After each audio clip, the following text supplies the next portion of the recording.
Hello everyone, Stefan here. Sorry, I'm a bit late. Almost 15 minutes late. Very sorry about that. As I'm still battling that cold. It seems like it's gonna go forever. But it's a lot better. But I had my nasal congestion and had to take care of that and just lay down a little bit, but we're good now, so we should be fine. Welcome everyone. It's Friday. Hope you guys are ready for the weekend. Sure, I am, and I think we're gonna end the week on another character. And in fact, I was kind of thinking about it yesterday and today, and I think I want to make the Rocketeer. It's been a character that I've postponed for quite a while, to tell you the truth, for a certain number of reasons, but one of them being that I'm a huge fan of that character. Actually, I really like the Rocketeer. Cliff Sackett is the name of the character in his real persona, and but he's also known as the Rocketeer. And I'm very fond of this character for multiple reasons. One is that I think he's got a very strong design. I really like that design. I think it's very striking, and also it arcs back to all the things that I like in general, in terms of American pop culture and kind of the things that always kind of made me dream as a kid, and like the pulps and the American heroes and fighting the Nazis and all that sort of stuff. And Indiana Jones was very much one of them, but Indiana Jones was modeled after the pulps, and so is this character, the Rocketeer. And the reason why I was hesitating to make him is because unfortunately his creator passed away in 2008. I have a lot of respect for that artist, and I was kind of debating if I should make his character as a sort of a pixel art representation, especially if I want to include it in the game, because I don't know how he would have felt about that, and I'll never know. I didn't know the person, personally, unfortunately. His name is Dave Stevens, but I'll talk about him in a second. So there's always, for me, there's always a sense of and I think that's something that I'm gonna have to deal with the entire project. There is, I really want this to be seen as sort of it's my tribute to all those characters. Really, it's not the goal is not to take advantage of someone else's ideas and to try and make something sort of like ride on their shoulders. The goal is really to make I hope a nice a game that pays homage to all those characters that really influenced me, made me dream as a kid, and also influenced me as an artist, or as an adult, as a person in general. So I hope this comes across in the end. And so there's always a question of, is it okay to take a character, a bunch of characters and or ideas and put them into something and make it your own, and hopefully I'll make this with enough taste, I hope, and enough quality that people will understand it for what it is. But as for Dave Stevens, I will never know how he felt about that, or even how he felt it about video games in general. So that's kind of like why I was postponing this. Um, and I certainly don't want to mess him because I really like I said, I really like this design, and I hope I can make justice to it at this small 64 pixel size. We'll see. Just like for every other character, but I think this one is a bit special to me. Um, anyway, so like I said, that character, the Rocketeer, he was created originally by late comic book artist Dave Stevens in 1982. Strangely enough, it's not that far off. It's actually not a character that comes straight from the 30s, as you may think. But he looks, the design is so spot on, inspired by the pulp of those years, that it does look like the character is much older than it really is. But it was made in the 80s. This is an original cover from Dave Stevens, who is a remarkable comic book artist, extremely talented guys. In my opinion, still to me one of the best. I really like. I think he always had a lot of. I mean, you can see the influences, and I think we share some of the same influences. But obviously, he's a much stronger artist than I am. But he has. I think he has a. He married this sort of modern style with the. But keeping the influence that he had from the vintage, the golden age era, and it's very tricky to do, and I think he did that very well. And I mean, you can tell that he was inspired by the pulps that ran out from the 30s to maybe the 50s. Things like Doc Savage and The Shadow. Which actually both were referenced in his own stories. The Rocketeer stories actually met people that are directly in connection with Doc Savage and directly in connection with The Shadow, even though he never named them specifically for copyright issues, But it's very clear that who they were. And but the comic book had a pretty chaotic history overall.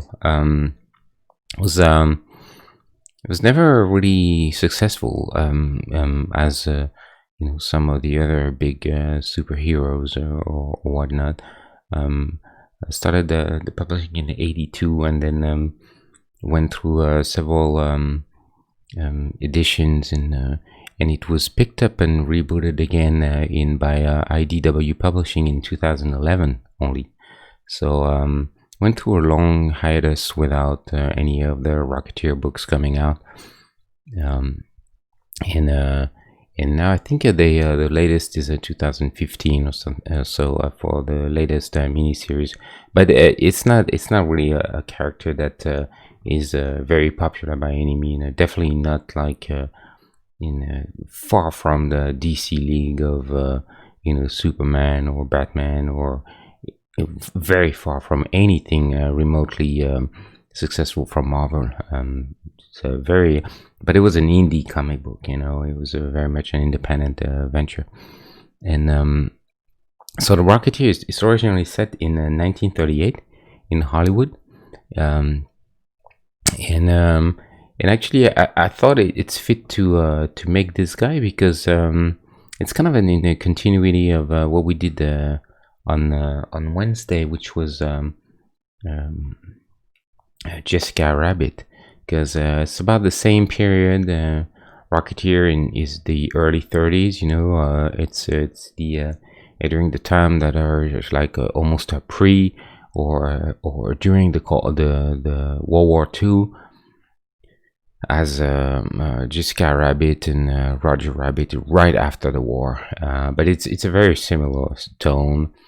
It's about a hero or detective fighting crime and villains. And there's in the backdrop there are people like movie moguls in Hollywood and spies and Nazis and all that sort of stuff. So it's very similar, actually very similar tone. So I thought it would be fit to try and get the next day to try and get our Rocketeer to stand right next to our Jessica Rabbit here. That would be a good match, I think. And so in so the Rocketeer, the original character, is called Cliff Seckard, and he was in the original book. He was a barnstormer. So it's a guy who basically flies biplanes, and all the vintage planes are very close to the ground, and like right up to the level of the barns. That's why they call them barnstormers, and he's a racing pilot. And there's definitely I think, a connection to Howard Hughes.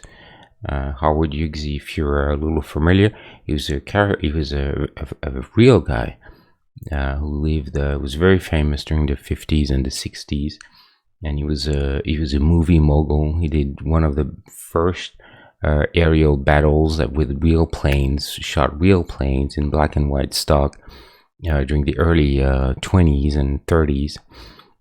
Become a very famous aircraft designer. He was a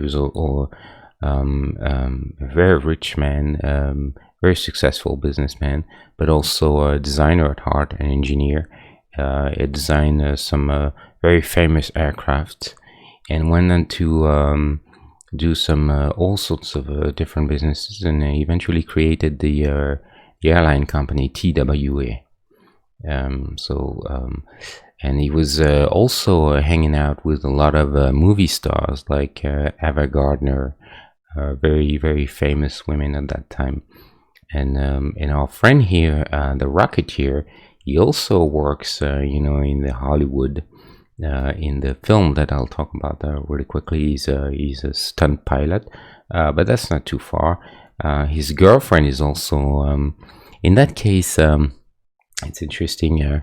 His girlfriend is actually a nude model in the book, because Dave Stevenson was very much a fan of the pinup art of the 40s and the 50s, and he wanted to pay homage to one of probably the most famous pinups ever, Betty Page, who was born in 1920 something, in the early 20s, and wanted to have a pretty famous career as a pinup girl. And in the book, The Rocketeer, his girlfriend, she's a nude model, and she's called Betty, and she has the exact same look.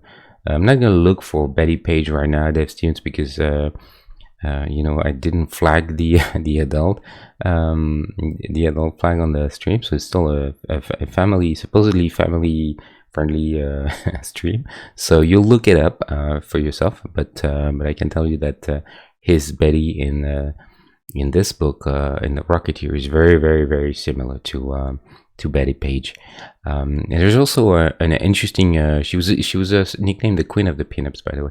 And there's also quite a few other interesting characters that he inspired from and put in his books. There's a scene in the book where Betty, she's kind of mad at the Rocketeer, her boyfriend, and then some goons, they're after the Rocketeer, and they storm into one of her photo sessions, so she's kind of naked, and then and the photographer there, he's very offended, and he's called Marco of Hollywood. And this guy was based after a famous porn photographer, Ken Marcus, who was a photographer for various publications like Playboy in the 50s and 40s, and also and the other one, what's called the Larry Flint one, Penthouse. Dave Stevens, he had a lot of very quirky, fun things that he wanted to put in the book, and references to real people who existed at that time. There was a film that came out in 1991 by Joe Johnston, and it's funny because Joe Johnston actually would end up directing the first Captain America movie, first Avenger, who that came out a few years back. And I was reading that Marvel was actually interested in him directing Captain America because they liked what he did with the Rocketeer, and it's true that it's a similar vibe, similar kind of character, very much the kind of character that was based on the stuff that was in the 40s or before, in the late 30s, which were essentially propaganda characters. Captain America was very much created as a propaganda tool, and used as so by the U.S. government and the military, and you see this in the film. You know, they have him on a PR tour to try and sell war bonds and that sort of stuff. And this is actually quite accurate to what happened during the time. Obviously, there was no real Captain America, but it was definitely use of the comic books and the pictures, like Uncle Sam needs you and all that sort of stuff with Captain America, and Captain America punching Hitler in the face and all that sort of stuff. So and sure enough, you look at all the things that have been inspired by the pulps at the time, or the Sunday matinee serials of that time. They all fight Nazis, and they all have the same kind of demeanor, and they all represent America. Rocketeer is no exception. Indiana Jones, certainly the same. So it's interesting to see that all of this kind of like is very, very similar. I like the film. I think it was good fun. Definitely had a good spirit. But they really stripped all the adult references in it, made it much more of a kids movie. They actually changed the profession from Betty, the Rocketeer's girlfriend, from a nude model to an actress, a Hollywood extra. And they named her Jenny, which was way more of a good girl name than Betty. Because if you don't know, Betty, strangely enough, is the name of the two most famous pinups ever, probably that ever existed: Betty Page and Betty Grable. Even though Betty Grable was written spelled B-E-T-T-Y, and Betty Page is B-E-T-T-I-E. But they're both called Betty, and so Betty is a name that is pretty sexually charged. It's more of a bad girl name, so they changed the name, and also they in the 90s, the film came out in 91, and Disney, being Disney, they wanted to break out from the classic sort of stereotypes that plague the movie industry and generally the entertainment in the 80s and before that, and especially in the 30s and 40s, which was the male hero rescuing the damsel in distress, who couldn't really do much except standing there and being beautiful, and they didn't like that too much. But I think, in my opinion, they really misunderstood what Dave Stevens was doing there. And wow, it's pouring outside right now. We have a storm over SoCal, and it's pretty impressive. It's raining like crazy. Hope it won't cut the power, but yeah, it's pretty crazy. Anyway, so yeah, I think they really misjudged Dave Stevens' intention there, because actually, if you look at Betty in the book, she's actually a very tough woman. She's a tough girl, and she doesn't take any crap from Rocketeer or any of the goons that are after him.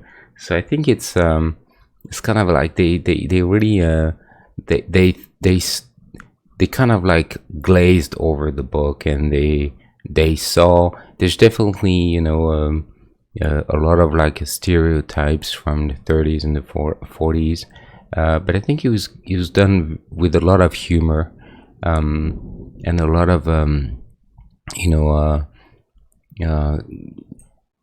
sort of subtlety and in references and all that stuff, but they just didn't see it. They saw something that would offend modern audiences, and so they changed everything really.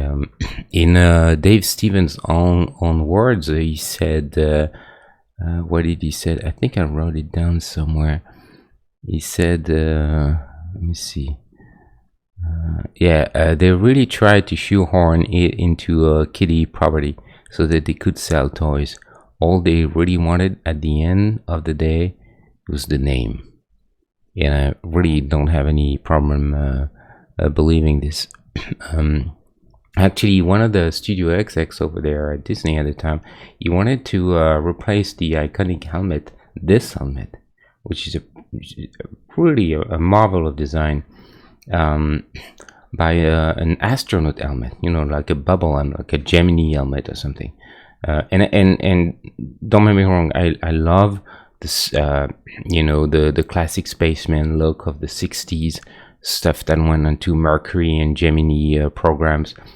But come on, I mean, can you imagine, this is a fantasy. Can you imagine the Rocketeer or Barbarella or Flash Gordon wearing a Gemini spacesuit, or or a Mercury spacesuit, or an Apollo spacesuit? They would be just ridiculous. This is not 2001, so there's really, I can't even imagine why they would even want to put a realistic astronaut helmet on this guy. But they really pushed for it, and so much that they actually commissioned some actual molds and designs and prototypes, and sent them over to the film team. But Johnston, the director, thankfully was strong enough to push back and said that he didn't like the idea too much. And Dave Stevens himself actually molded a prototype of the helmet and created a helmet in a week, and they showed it to the production, and that's where they realized that it was definitely the strongest choice. So it looks pretty much one-to-one. If you look at down to the little vent here, the shape of the eyes, it is pretty much one-to-one to the film. So and that is, we owe this to Dave Stevens himself. So that's really good. I'm good that they did that. So Dave Stevens, he was born in 1955. He was so very famous for the Rocketeer. That's probably his famous. Oh, this is Betty Page, actually. See, that's Betty. You all know, if you've seen a pinup in your lifetime, you know those bangs and you know this dark hair. She's very famous for that. There's no mistaking this. And that was Betty, the girlfriend of the Rocketeer. So Dave Stevens, he was born in 55. He was is famous for the Rocketeer, but also for his pinup art, and especially his work on Betty Page. And he was influenced by, I think that's why I really love his styles. He's influenced by some of the artists that I also very much like from the Golden Age comic book, like Will Eisner and Frank Frazetta, which I put in on the highest platform. I just love Frazetta, and Dave Stevens was no different, but his pinups, they also in the 80s, he was very much the artist who brought the revival of the sort of pinup art that was done in the 40s and the 50s by guys like George Petty or Alberto Vargas, who else? Jill Elfgren, people like this, and even did some storyboards for Raiders of the Lost Ark. So I got a lot of common fibers with this guy. I really love all of what he really likes, because I'm a big fan of all the vintage pinup art too. Of the work of George Petty, and Raiders of the Lost Ark is my favorite movie. So Frazetta is probably one of my favorite artists. So Yeah, Dave Stevens. I think he got it all there. What I like, and speaking of Betty Page, it's interesting because yeah, of something that happened with between the two of them. So Betty Page, she was so they nicknamed the Queen of the Pinups. She came to New York in the early 20s, and she in the early 30s wanted to go into acting and um, try to find a work in plays and things like that. But interestingly, she was discovered on a beach. She was on a beach in Coney Island, I think, somewhere, and she was discovered by a New York police officer who was on the beach. At that time, that guy was named Jared Tibbs, and he saw her, and he pretty much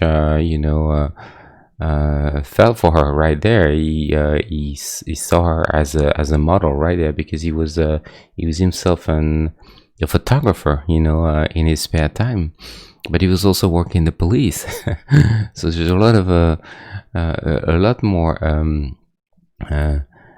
open-minded cops apparently in New York that we think, and they and so he actually told her that he wanted to give her his card, and he wanted to take pictures of her, and he said that if she accepted to pose for him, he would give her all the photos so that she can constitute a portfolio to try and find for a job.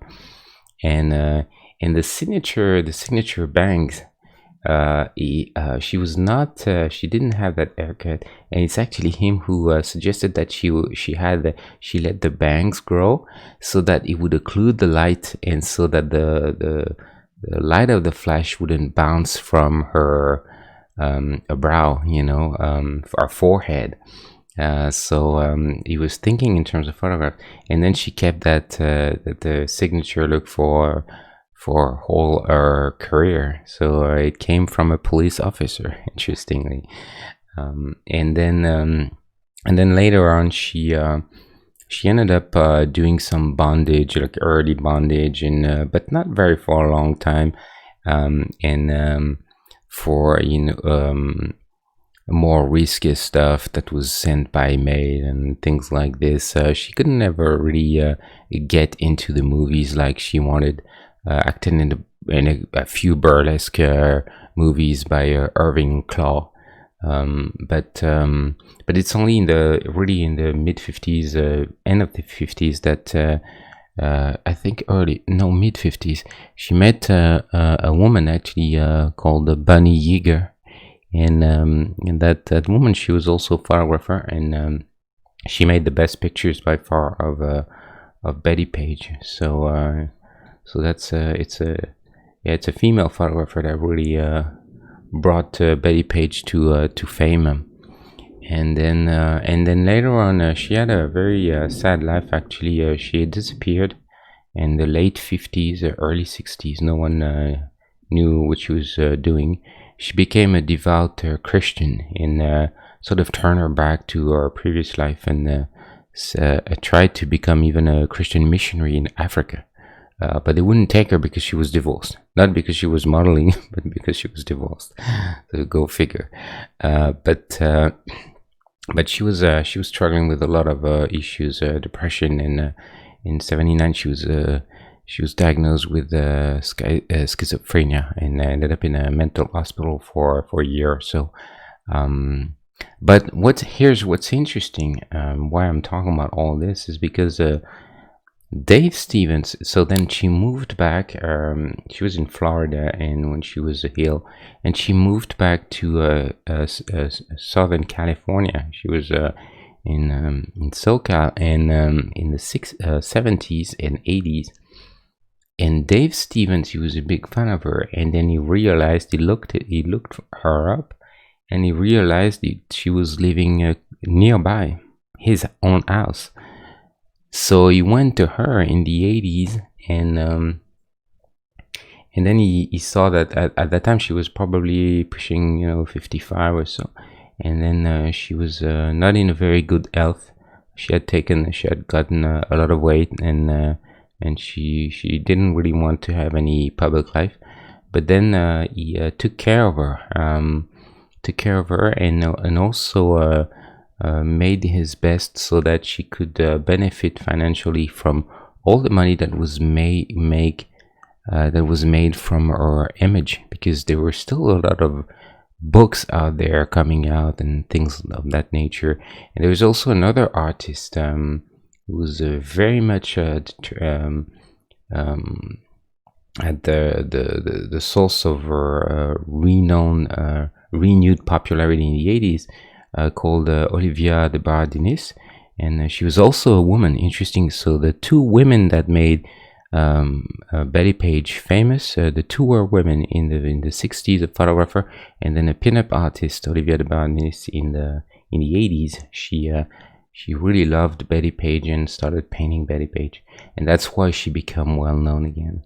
And that's where Dave Stevens, went to her and said, well, you should. People are making money with your image right now, and he tried to make sure that she got a little bit back. So it's pretty touching story actually between the two.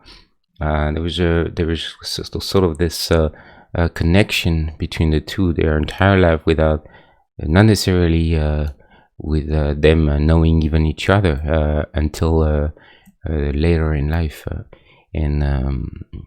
So it's interesting. And by a weird twist of fate, both Dave Stevens and Betty Page passed away the same year in 2008. She's really bizarre. He died. He was much younger than her. She was, an older lady when she passed. She was 85, but unfortunately, Dave Stevens he died of leukemia, and he was only 52. So he was very, very unlucky. Generally, as an artist, he was. I don't think he ever really got the praise that he deserved, and certainly his character never really took off. No pun intended. Poor flying guy, but I think it's a bit sad. But at the same time, I like that. It's kind of like a double-edged sword, when you have like very famous characters like Superman and whatnot, they tend to be destroyed and just generally milked by the industry in so many various forms that you can barely recognize where they came from. But you can't say the same of the Rocketeer. He's still a very pure character. So there's that. So which makes me think that we're gonna start making him right now, and I hope I'm not gonna mess him up, because that would be really terrible. I think he's too good of a character by too good of an artist to make something bad. So we'll see. So I compiled a bunch of references already, like I do every time. So this is original Dave Stevens art. 1981, you see, with the very famous iconic helmet, and that's also a cover from an edition, a trade paperback edition that was released not too long ago, actually, that compiled all the Rocketeer stories. This is a pretty good, toy that Medicom, the Japanese company, did. Strangely enough, it has to be a Japanese company that does a character that was very much born in the United States, and then no one knows in the United States anymore. But hey, that's the way it is. So they did an interesting thing. It's all, posable and stuff. I couldn't really find the pose that I really like. This is another figure, but it was an interesting pose too. Yes, this very famous. So there's a few things that are iconic about that character, obviously. So the main thing is really the jacket, the leather jacket that has this sort of a colonial look a little bit, and the helmet, obviously. I'll talk a little bit about the helmet and the influences and the style that goes into the helmet. And there's the rocket on the back, and this 3D artist has done some renders, so it's a good, very accurate representation of the the jetpack. The story, Cliff Security find the jetpack somewhere, and we never quite know where that comes from, and he starts using it, and he becomes the Rocketeer. But no one really knows where that comes from, you know, if it's a prototype that's been lost by the government or something. And he has this very famous gun. And I don't know anything about guns, so I haven't looked it up. But kind of looks like one of those semi-automatic automatic guns. A bit like kind of reminds me of a German Luger, you know, but it's different. I could actually look it up real quick. But I'll look it up later. I won't know if we need the reference. Yeah, so quite iconic in different poses. So I was kind of debating. I think this guy. So this is not from the movie. This is a cosplay from a guy who took a bunch of pictures, and I think this guy did an amazing job. I mean, it looks even better than the film. It's crazy. The amount of care that people put into this is where you see the passion, I think, for certain characters from some people. This could go straight into the movie, and it would look better than what it was in the movie in 1991. It's absolutely flawless. I mean, all the rocket looks really cool. There's a little bit of patina on the helmet. Looks perfectly believable. The jacket is spot on. Yeah, pretty impressive. Very impressive. So I took this because I really like can see all the detail very well. But in terms of the pose, so I really like that pose. I think so. To me, the Rocketeer is two things. He's kind of a superhero flying guy, but he's also mainly, you know, a sort of classic action hero from the 40s. So he always has the gun, you know, and he's kind of like always at the ready. He's got this sort of like almost a little, you know, this very retro look and pose and demeanor. And I think this pose that they did in like they did in the covers back then, you know, everything was a little overacted, you know, like the good guys, like he's got the gun and legs wide apart, and you know, there's this whole like a feeling of everything being a little bit theatrical, you know. So I think it's kind of cool to have that.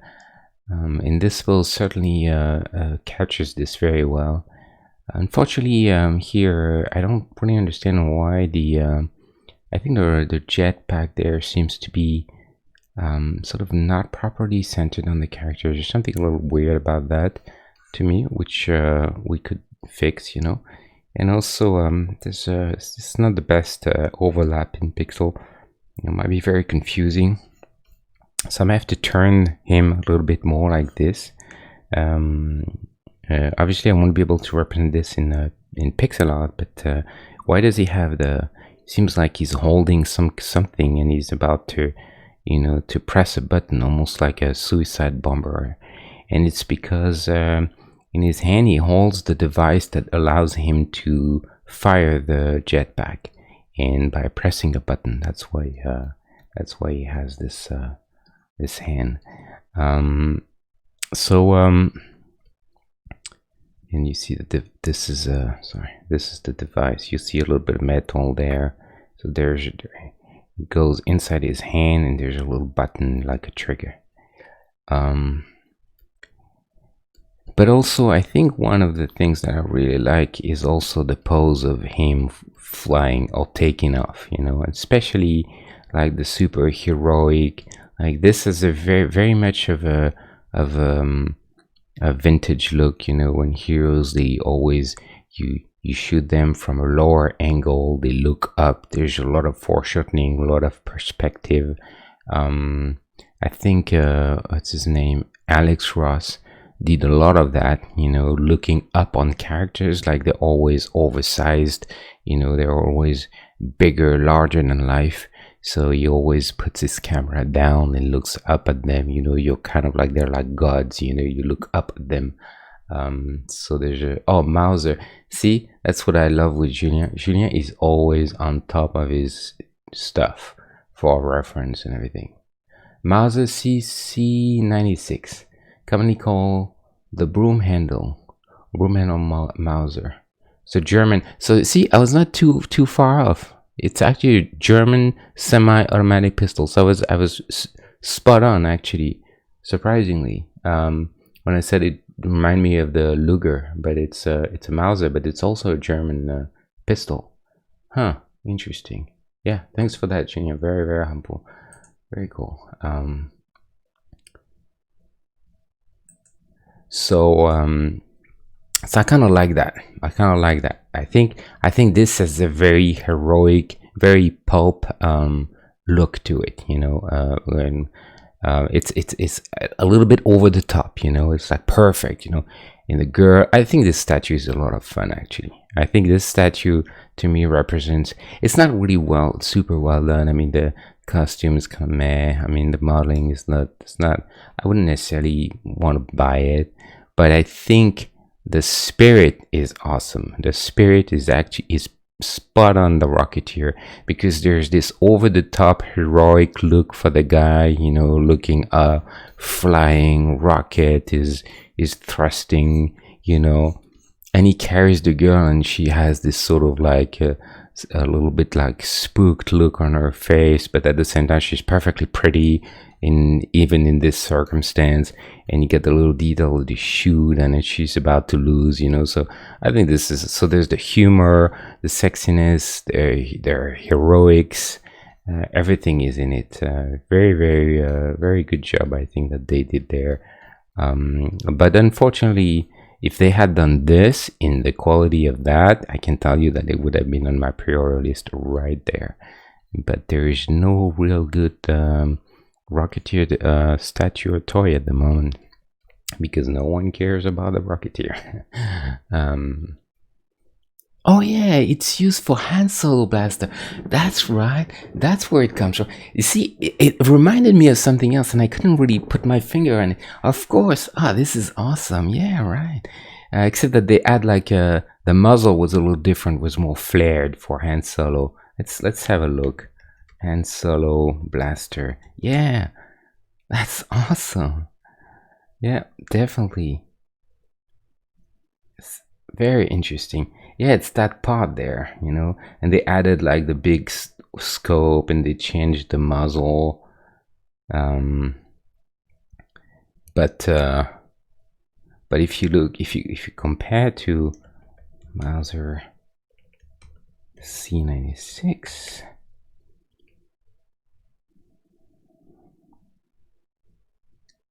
So that's the gun for the Rocketeer. Interesting. I don't remember why in the book he has a German gun though. Must have picked up on some villain. Interesting. You can totally tell that this is the same gun that they sort of customized. That's what I think I love about Star Wars, the old Star Wars. The genius of the production design on that film is to take real guns, and it's interesting because it's one of those. I think it's one of those byproducts of not having really a lot of money necessarily, or not not having a full team of people able to build from scratch weapons. So they retrofitted a lot of weapons, but then it gives such a believable look to all the gear in Star Wars. I mean, I don't think this has ever been equaled. Makes a lot of sense now. Very cool. Thanks for that, G. Yeah, it's a good good catch there. So back to it, because I haven't started painting and it's about 45 minutes in, so I don't know what I'm doing. Almost an hour, but I'm just passionate about this guy, so whatever, but we'll start. And I think at the end of the day, I think I want to have him take off, you know, kind of flying with the knee up and all that stuff. I want to go all in, you know, all in, fully heroic, taking off in, you know, Rocketeer. That's it. I think he deserves that. Because this is cool, but how many characters do I have that are kind of like legs spread apart, holding a gun of some sort? You know, it's kind of like, all right, you know, I got a few like this, and I think our friend there, and plus, I mean, his thing is that he's the Rocketeer.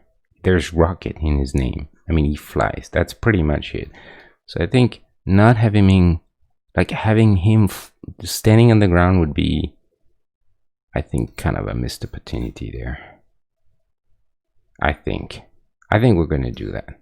We're gonna have him there. We'll figure what we do there. Obviously, I'm not gonna do the girl and everything, which would be really fun to do, but maybe for an alternate version we'll do that. Bebel, she'll you know, there'll be a special event in the game or something where she pops up. Who knows? You know, we could have Betty Page in the game. I mean, here's a lady that also deserves a lot of fame and recognition. And she's a forgotten star, you know. So I think, yeah, I think we're gonna do that, something like that, and we'll see how it goes. Yeah. Hopefully we can make this. So here we go.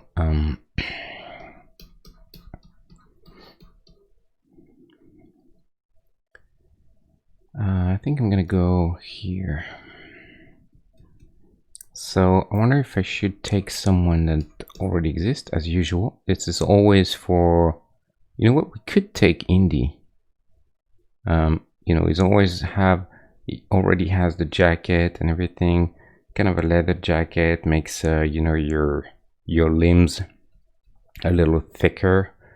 So so there's something there we can start from. Yeah, I mean, let's take Indy. And plus they share the same world, so might as well. Where's Indiana Jones?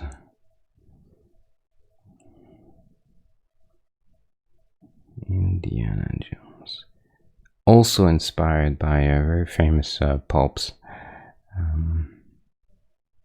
By the way, do you guys know why they call that pulp? I'll let you guess. Why pulp fiction? Why pulps in general? Where does that come from? If someone wants to try it in the chat, go for it. It's very easy. Don't cheat. Don't go to Wikipedia now. Okay, you need to know. If you don't know, I'll tell you. Not very hard to find.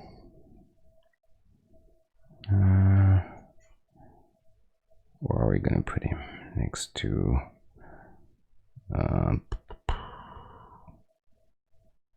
doesn't matter, I guess we'll put it there. So okay, so here we go. Let's go. Jacket will go for, so jacket kind of difficult to find a proper reference. Everyone kind of has, as usual, their own sort of take on the guy. I think this guy is probably crazy. Like, just looking at the amount of detail and the craftsmanship of this, I think this guy can't go wrong on the color. I think this guy knows what he's doing. It looks a little darker than the movie was, but I think actually the comic book was in black and white, so there's nobody telling.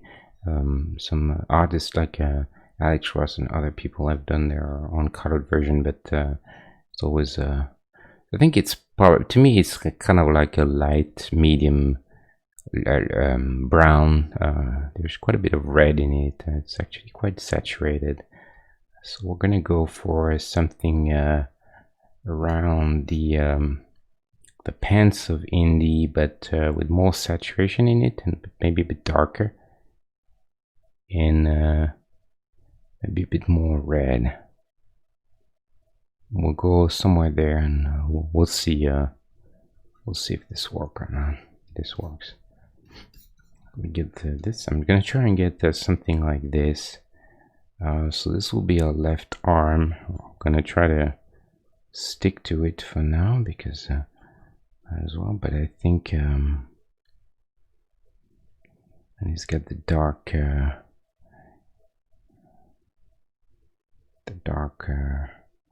gloves.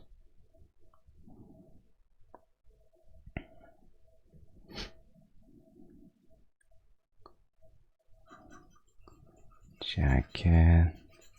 One thing that I want to try and capture is there's very much a V, sort of a V shape in the front. It's not necessarily super obvious there, but in the way you can see in the way Dave Stevens draws it, there's very much a V shape. There's a let me see, there's a cover. I think that shows this Rocketeer cover art that has this this idea, I think.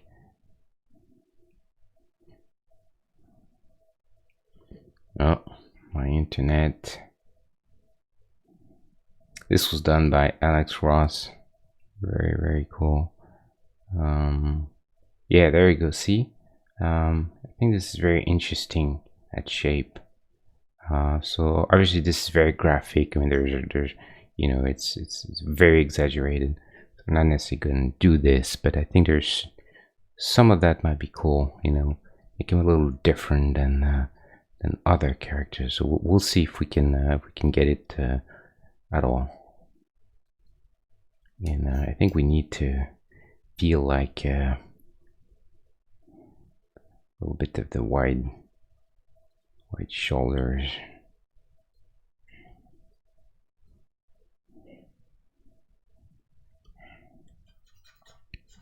I'm gonna put some kind of helmet very quickly, because again, it's hard to judge something without having all the main elements. So I'm just gonna go and block something out very, very badly, but just to get my basic shapes and everything. So we want I think we want it's nice to have the little bit of the long neck would be cool. See what we can do. That helmet, I think I'm gonna spend quite a bit of time trying to get this. Might be a bit tricky to get. Hopefully it will work. I'm worried that it's gonna be a very tricky part for that character, because if the helmet doesn't work, and nothing's gonna work.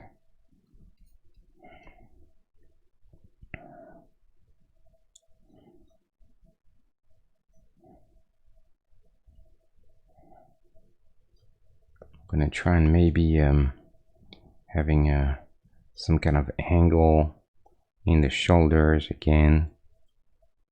It's always kind of a cool thing to do if we can.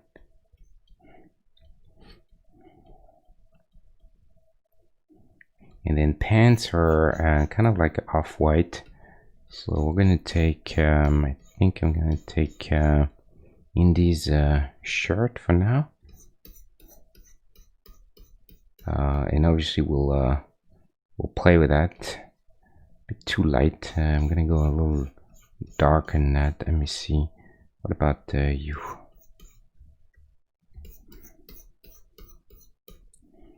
Well, it's the same. I'm gonna go just a bit darker for now. More red. Not a big fan.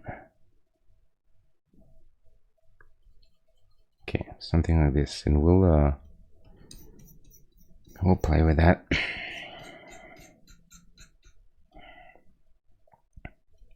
It's gonna be interestingly too. He has the exact same holster for his gun as Indiana Jones.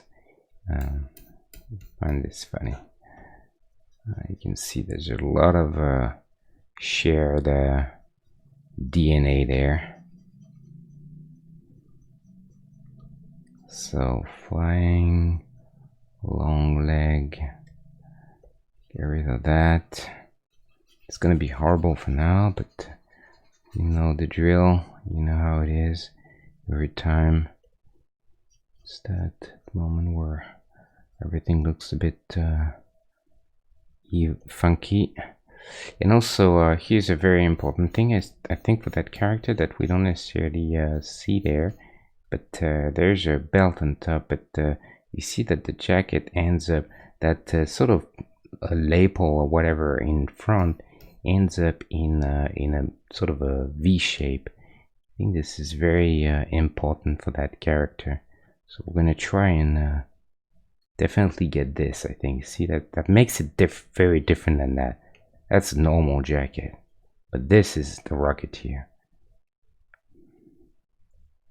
This design is really beautiful.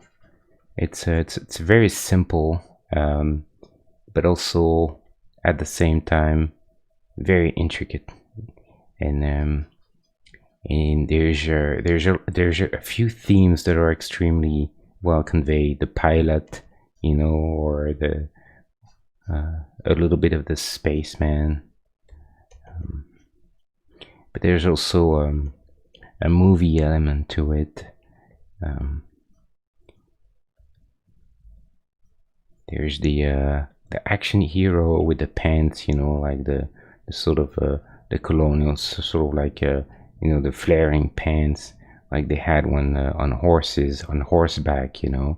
So this is more like it tells you about the more grounded sort of look, you know, the side of the character, like all those people who you know, you see in all those adventure movies, you know. So there's that. In the helmet says early the 30s, in Hollywood too, because it's a very much an Art Deco helmet. So Art Deco is a style that was created in the 20s and the 30s in France, and it's a short version of art décoratif, decorative arts in France, in French, you know. And Art Deco was kind of an art movement that was that came out from Cubism, and from all the reaction that was at the time against traditional art, and mainly against Art Nouveau, another French term, even though it was coined after a school, Art Nouveau, not necessarily a country. Art Nouveau was an art style that came during the late 1890s up to 1890s to 1910, and Art Nouveau was very much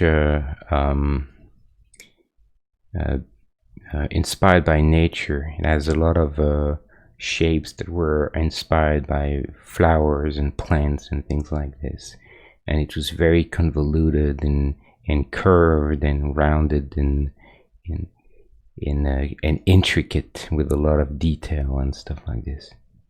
And artists in France and across Europe, they wanted to go in reaction against that. And Cubism was at the time was starting, and And so they went the opposite way and created a new art style that was very much based on geometric shapes, very stark, bold geometric shapes that were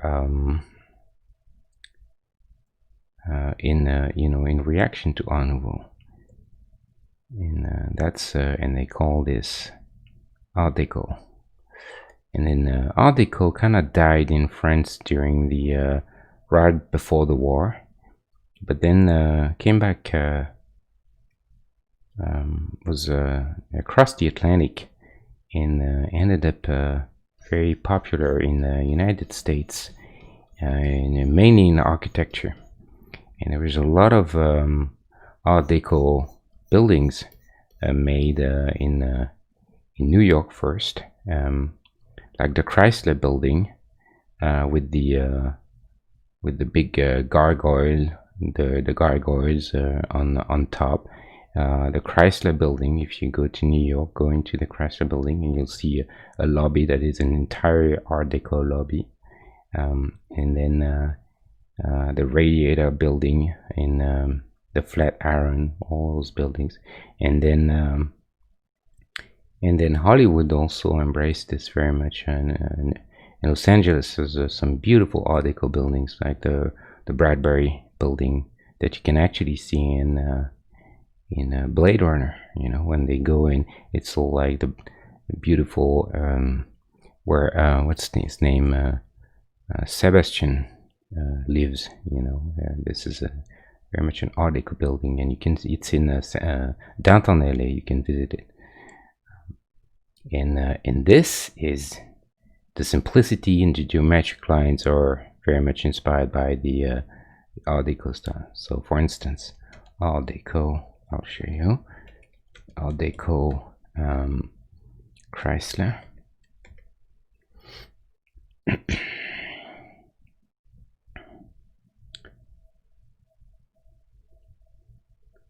So this is Art Deco. You see lots of, even this, like that poster has a Art Deco influence. Very geometric.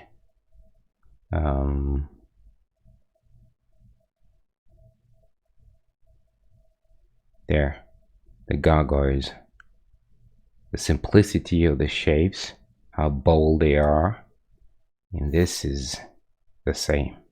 That's the idea. And so that's why this design is so brilliant, because it tells you that this guy is a pilot for the jacket. It tells you that he's an adventurer, goes around the world like during the colonial era. And it tells you that he's from the movie business too, or close to the movie business, and he has kind of like an artsy look to him because of the Art Deco influence. So I think there's nothing that's been left there at to chance by Dave Stevens, I think.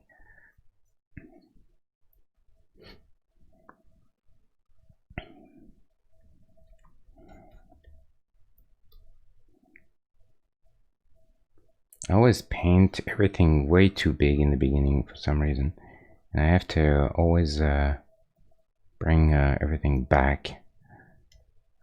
So that's a problem.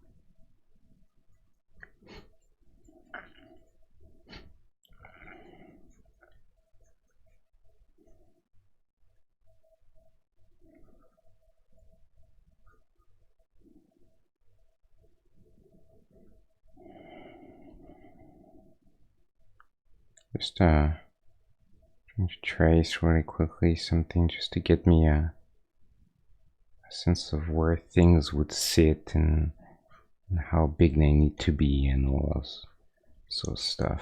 But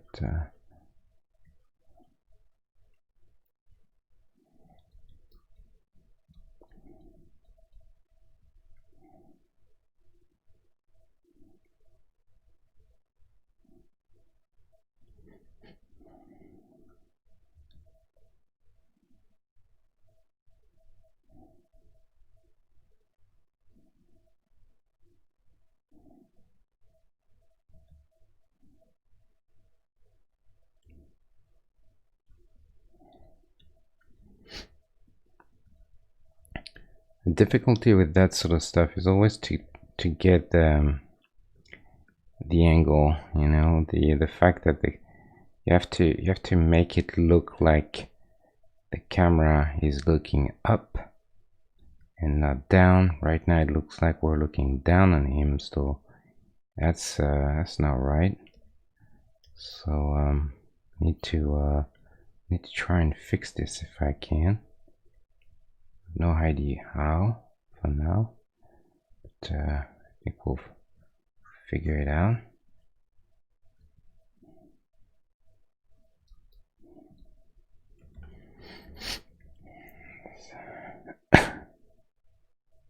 Just gonna flip to get a sense of where things are the worst.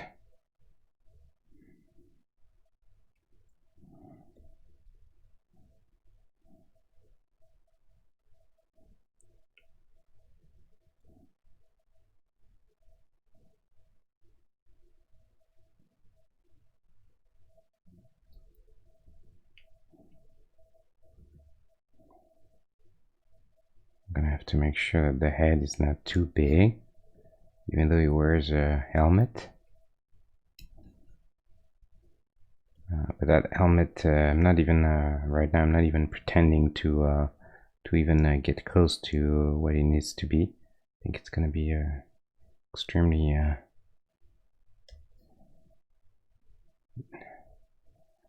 something we're gonna have to really take time to do.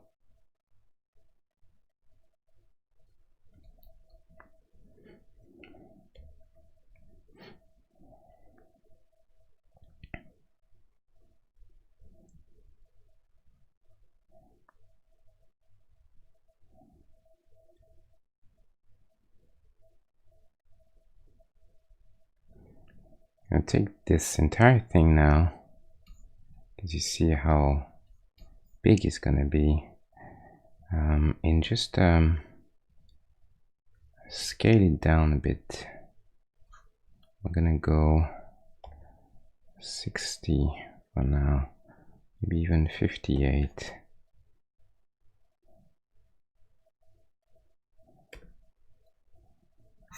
And obviously it's not going to look good, but that's fine. This is just it's just a test to try and get the proportions, you know, and the scale.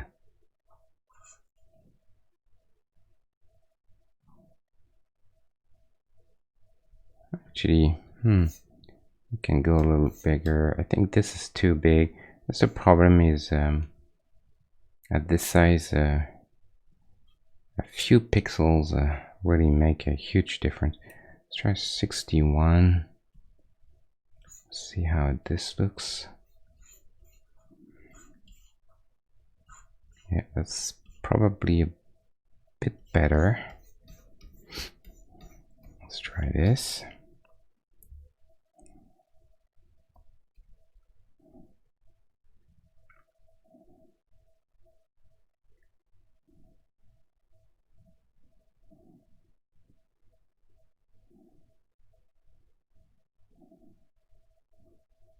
And I would like to try and get the flaring pants, but this might be this might look just a little weird at that size. We'll see what we can do.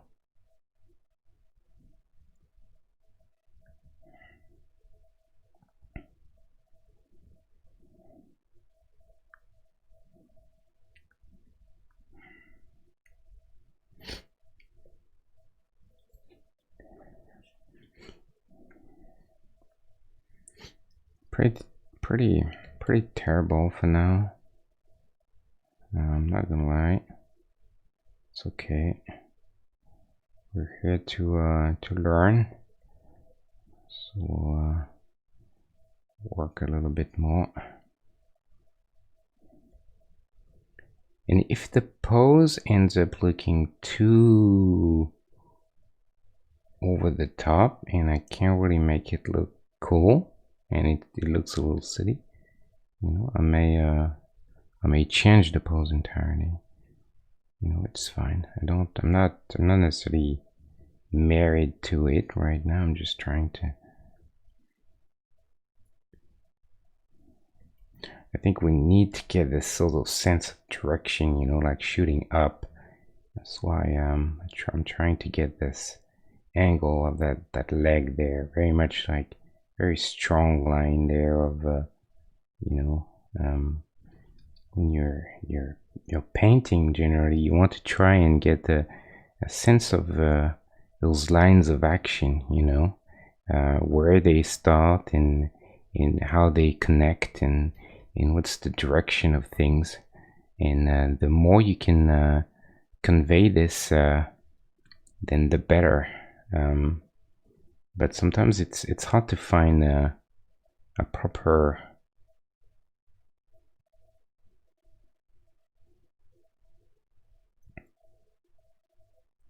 I think we need to try and angle that leg,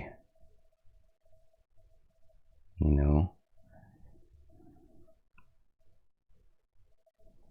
as well.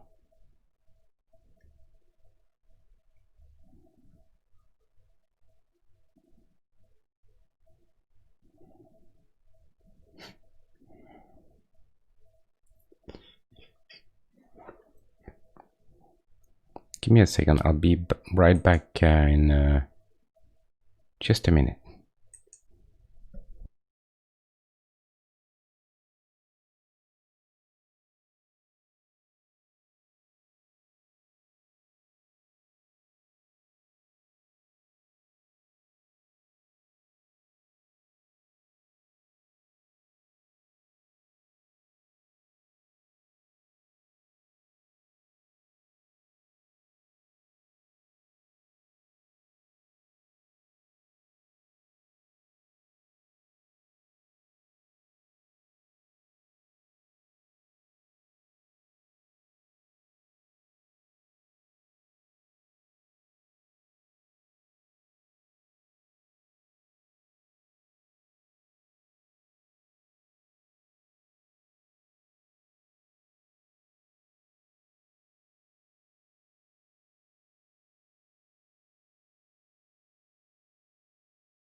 And I'm back.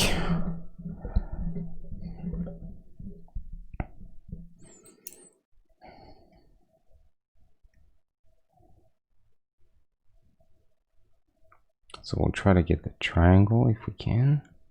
Here. Look at the leg. We have a second leg. They're not great, but they're sort of roughly placement.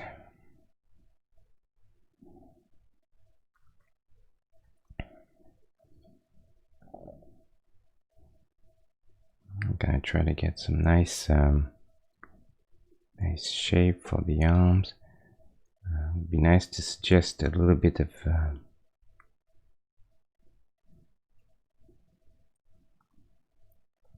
thickness to the jacket. Not necessarily the easiest thing to do, but we'll see.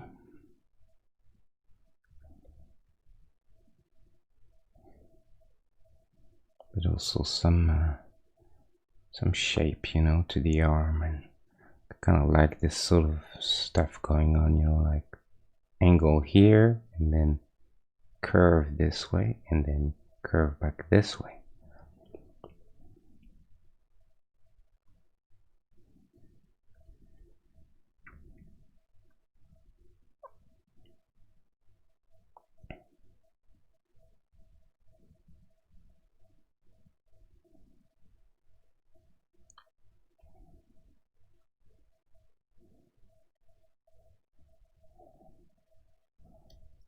I think our head is not positioned properly.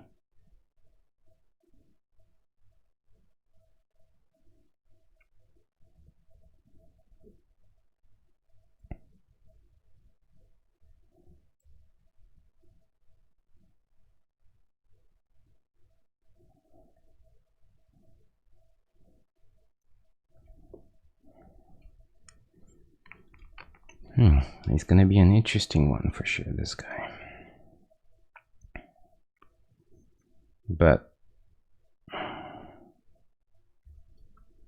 there's the memory of Dave Stevens, you know. He's looking down on us right now, and I can't mess his character. I would be too ashamed.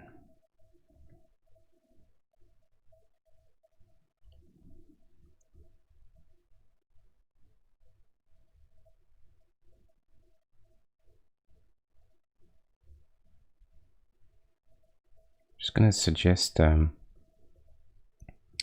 slight lighting there, and that's only purpose of this. I would never do lighting so early, normally. But the reason why I want to do this is because I want to get a sense of that bend in the leg, and unless I do a little bit of lighting, I can't really understand the shape very well. And so for me, it's really hard to judge what's wrong with it and how I can fix it. You know what I mean? So clearly, you see, I completely misjudged the angle there. And I think that's one of the main issues that I have is you can actually barely see any of the top of the leg. And so I need to make sure that I understand this.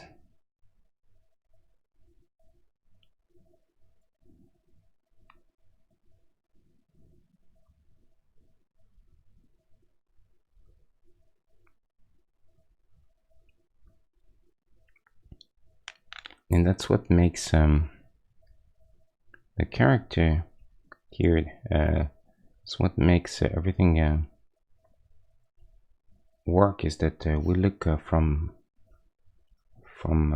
lower. You know, the camera is under him, and so that's what makes everything work. And but I don't get any of this right now, so I need to try and figure out what I need to do for that.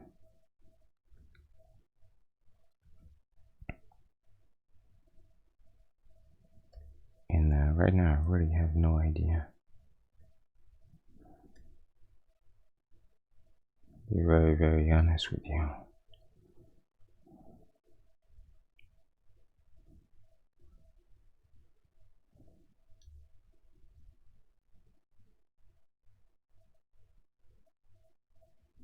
But I like the fact that it's a difficult pose, because I think it's important to always try and challenge yourself a bit, you know. Not always fun, you know, when you struggle like I'm struggling at the moment. But if you manage to make it work, it's a bit more rewarding, you know.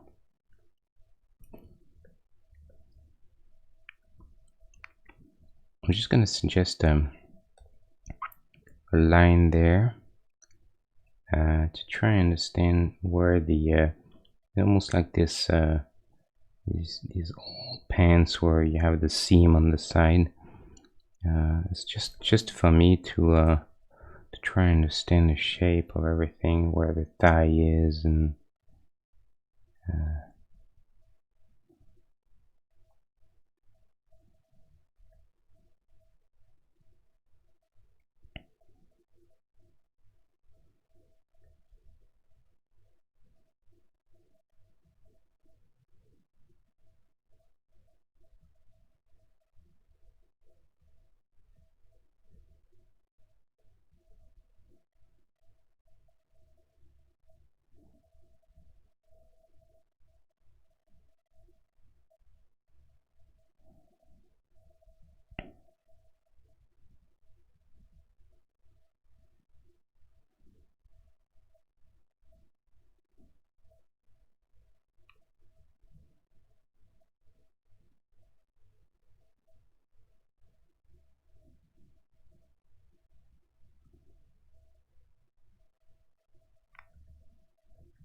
taking my time. There's no reason to rush that sort of stuff when you're when you're not sure. Then you're not sure. There's no point in scribbling and hoping that the solution will present itself magically. It's not usually. I don't think it is how it works usually. You have to force yourself to understand what's going on first. And if you do, I think it's everything becomes much easier to do, but trying to go for the shortcut and just hoping for good luck is I don't think it's a very good approach. It's tempting to do, but I don't think it is the right thing to do.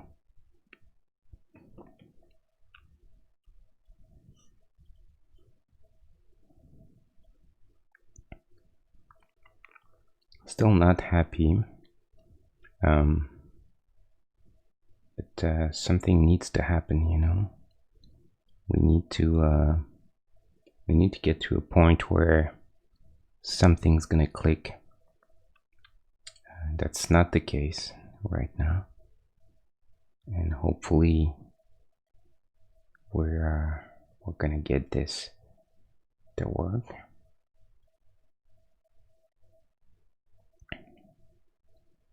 Would probably be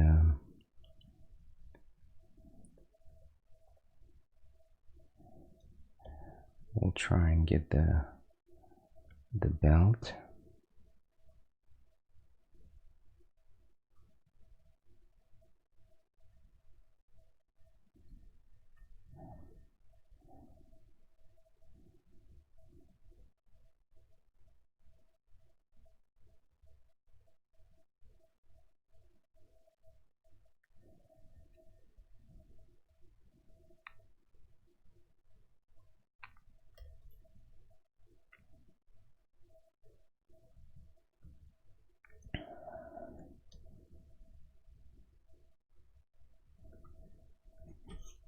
So, how's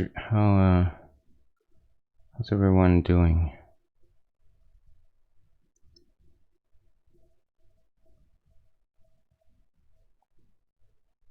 Speaking of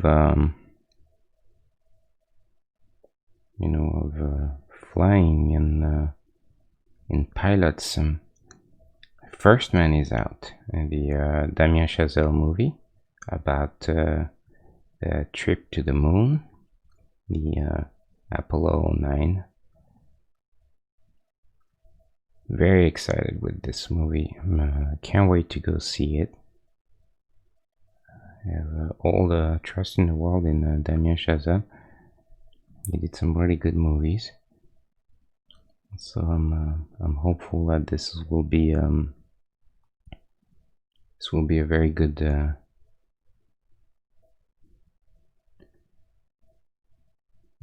film for all the space conquest buffs, and hopefully for everyone who doesn't know the story all too well about how this accomplishment was made. This was absolutely extraordinary accomplishment by mankind, no doubt about it. Probably one of the greatest things that mankind ever made, and just incredible feat to send some people over there. Not being done since then. The Chinese are talking about sending people to the moon again, but so far no one has done it. Elon Musk will, with the SpaceX, will probably do it. They'll have to, because otherwise there won't be any hope of a successful Mars mission, because they're gonna need to bring the fuel over there in on the moon first. Use the moon as some sort of a base of operation to as a sort of a launching pad to propel themselves further into space towards Mars. Because the problem is you need so much fuel and so much things to go to Mars that the energy, the thrust and fuel required to bring all of that into orbit is astronomical. So they're not going to be able to do this, so they'll probably need to build some kind of facility on the moon first in order to create some fuel over there, you know, and then from there go to their next step, you know.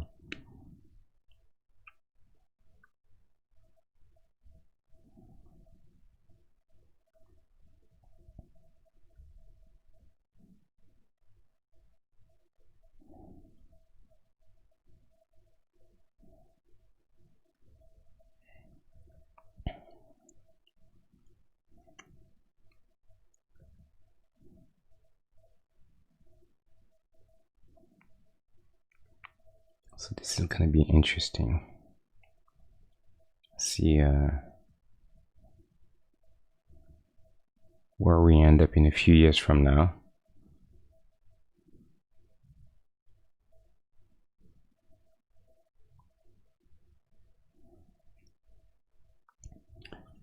I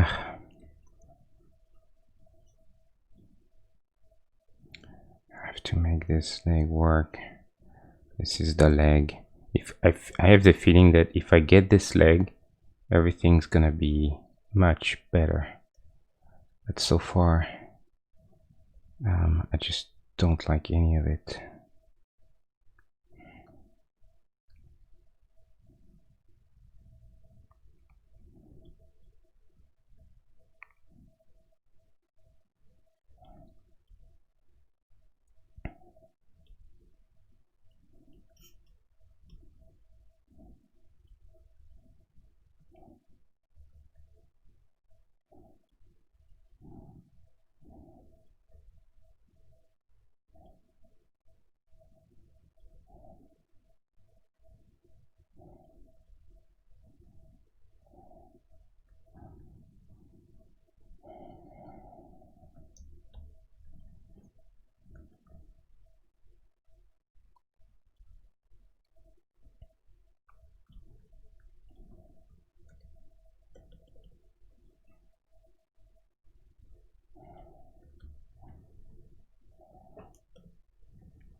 Sorry for not getting this, guys, but you know, it's the way it is. Sometimes you just have to.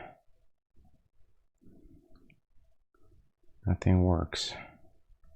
Just like now. Nothing.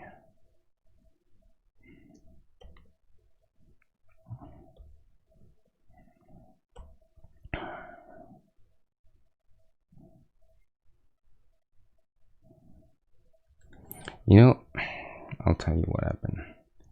I'll tell you what happens. I think I'm getting too bogged down into this thing. I think I need to use my imagination a little bit more. I feel like I'm I feel like for some reason this, I'm trying to get this exactly in, and I'm not sure this is exactly what I want to do, really. And so this weird phenomenon happens that I end up just looking too literally at things. So we're gonna hide this, and we're gonna go with our gut for now, for a minute.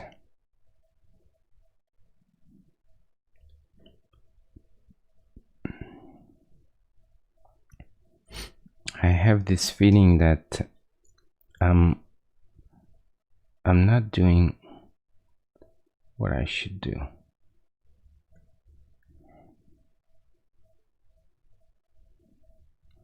And we'll see if this helps a lot. It might not be this, but we'll try. Because at this point, I think I'm just spinning my wheels.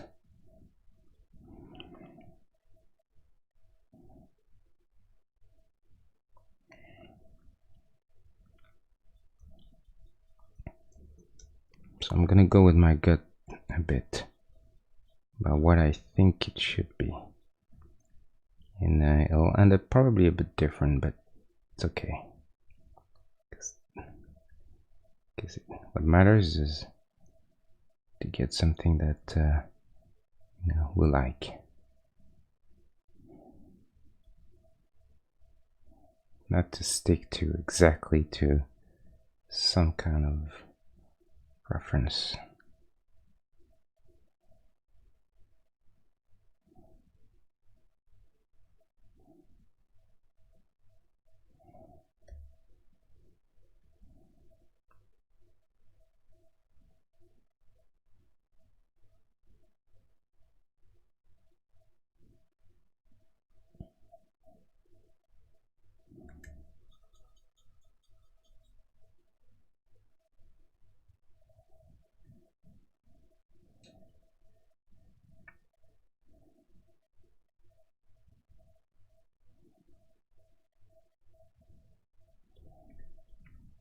Thinking for a minute.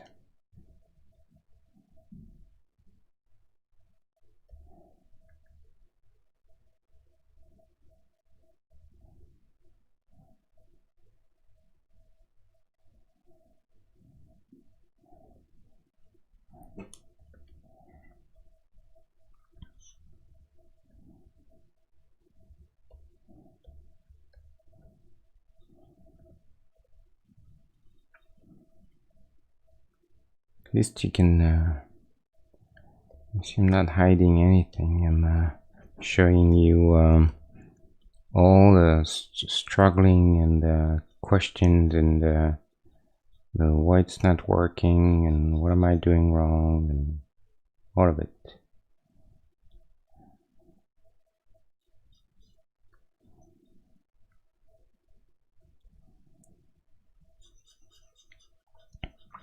I think we're gonna try and play this leg behind more, recess, and this knee, this top of the leg taking the most light. We'll see. This is a bit better.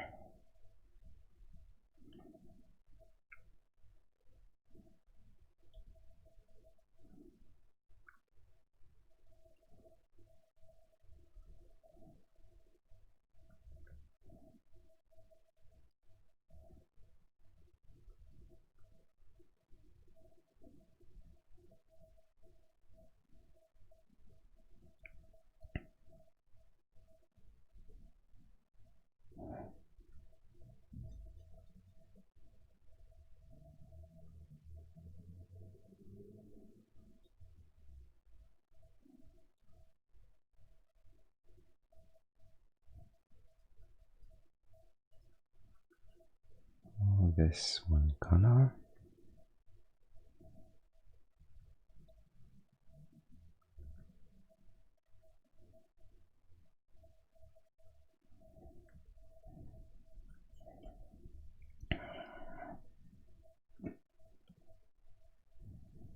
Okay, so see, I think it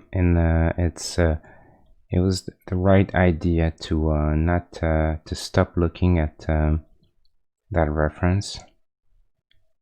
I think it was the right idea. I'm not saying this is it, but I think it's getting closer to something that makes a bit of sense. And so yeah, I think sometimes you just have to free yourself a little bit from the reference.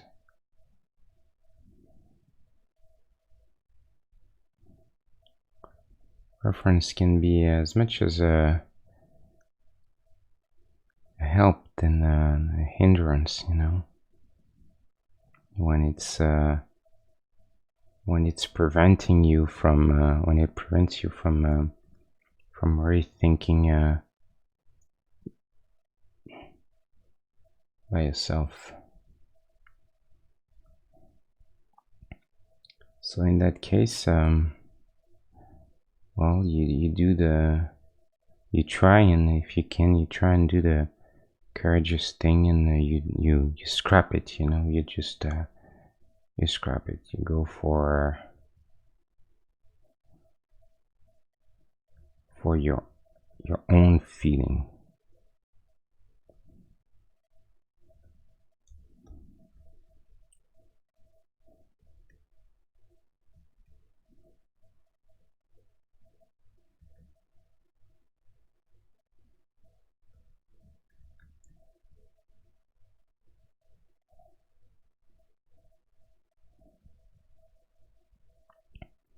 I try this line there. Just a little bit of a sort of vintage look for the pants.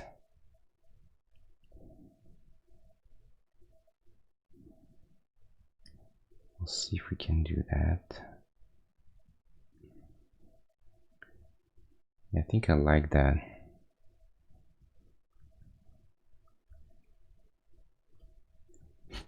I think we'll try and suggest the leg here in the same way.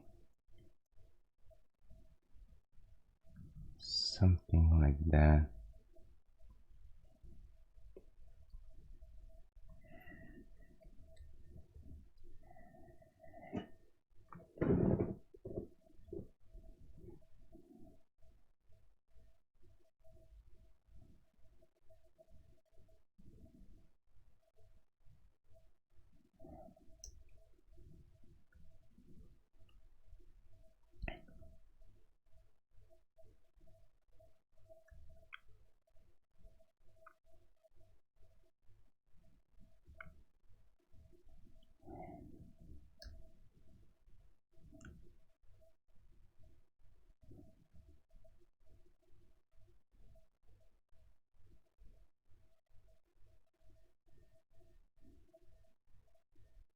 This makes no sense, but I'm just trying to.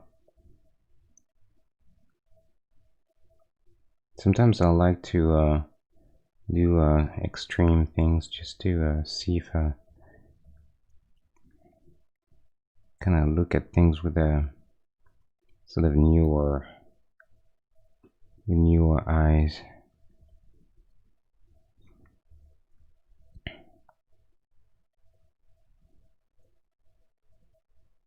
To go.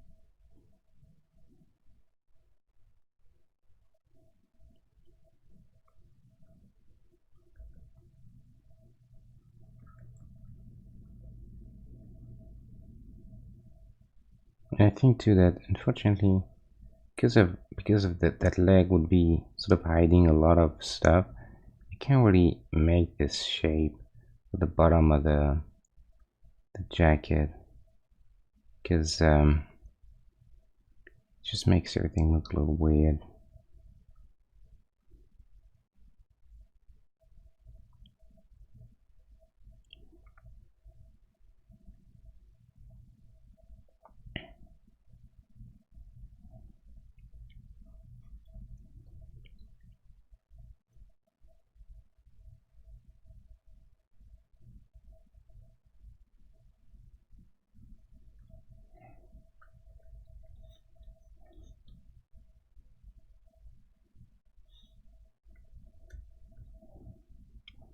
So he's too big overall, which is an added concern.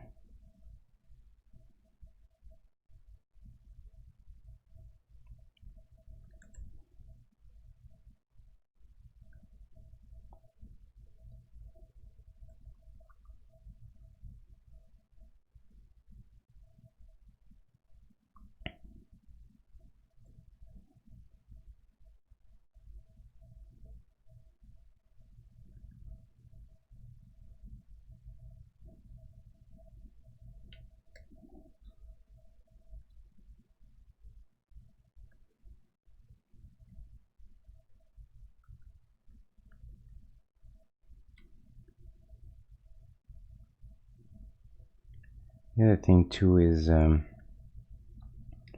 need to have a perspective in the torso, right? So when you do this, you have to imagine where the center line would be and how it would sort of, curve.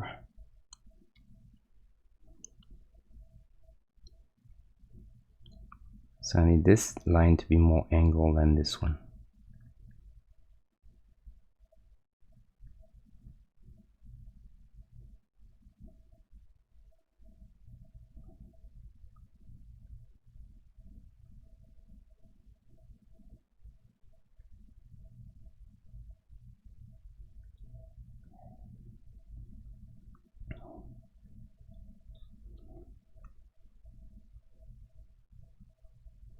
So I'm just gonna try to slowly bring everything a bit more into normal proportions for him.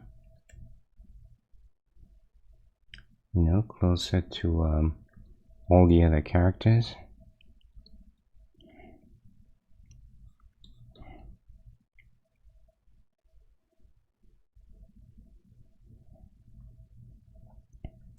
Not too small. So I think I can keep this leg a bit longer. It's fine. Because this leg is fully extended, so if you look at here, waistline, it's probably okay to go a little long.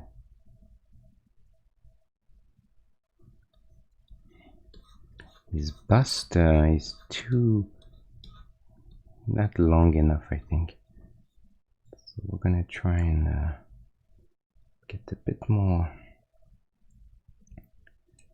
pixel.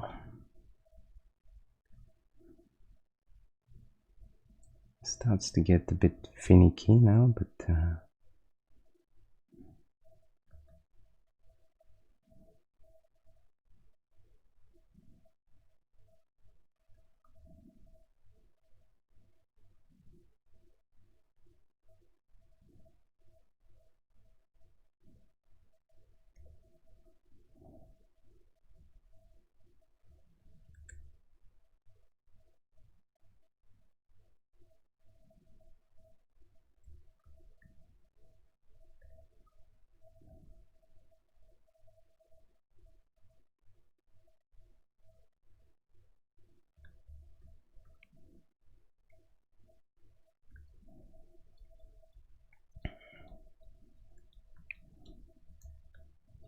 it's difficult doing this sort of stuff is that you have to take into account a lot of things. It's not only because I could try and get him to look alright, you know, whatever the scale of the other characters and everything. But and it would be already not necessarily easy to do. But on top of that, I really want to make sure that it fits in, falls in line with all the other characters, and that makes it even more challenging.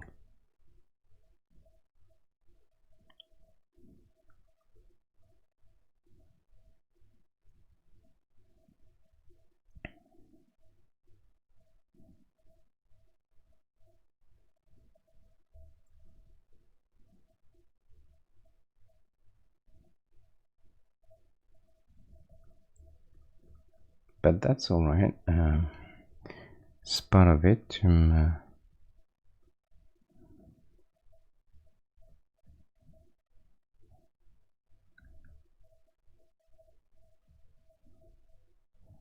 want to make this work, so spend the time. There's no shortcut really. Just have to feel the pain for a little while.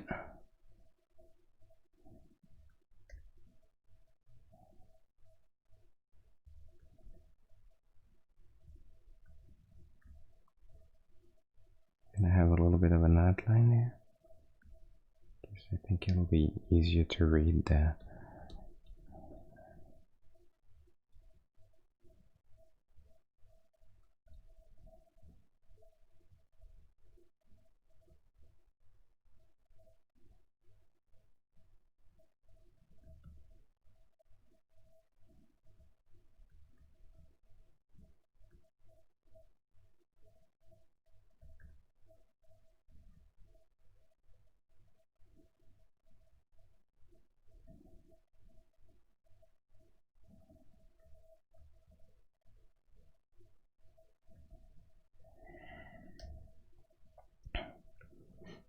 I think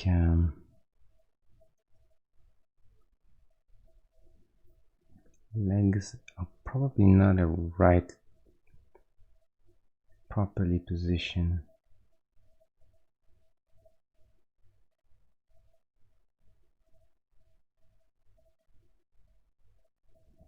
Yes, okay, so this is better. Nice. Only now I feel like I start getting some sort of sense of the character. How long did this? An hour. A little bit over an hour. Only now I feel like I start to feel like you know, with the leg and everything. You know, it's like the Superman and all that sort of stuff. It's actually very. I think those poses are difficult because in themselves they're a little bit ridiculous. You know, they're a bit silly. You know, they're always like over the top, and it already looks a little bit silly sometimes when you look at an image of a real person doing this. And so that's why I think it makes it even more difficult to get right, because just of the nature of this, of what it is, you know.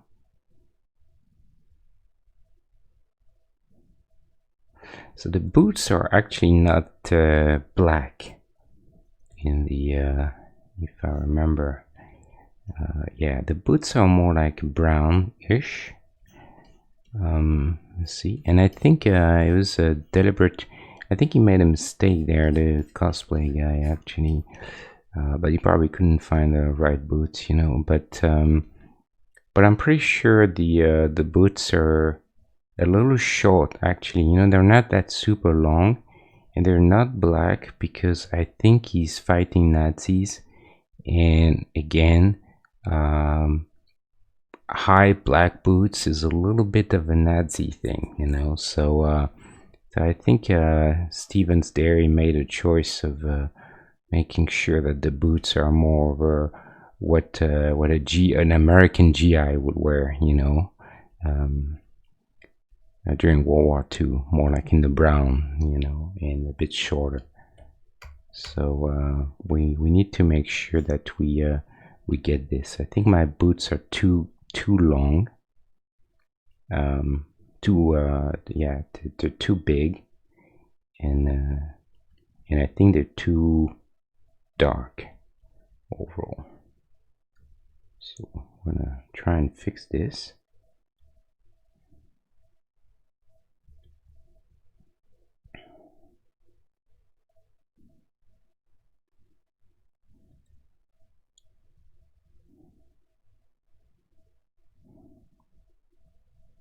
I'm gonna mix a little bit of the color of the jacket in it, so it'll be more or less in the same hue, which can't hurt in that case, I think. So something like this might be better.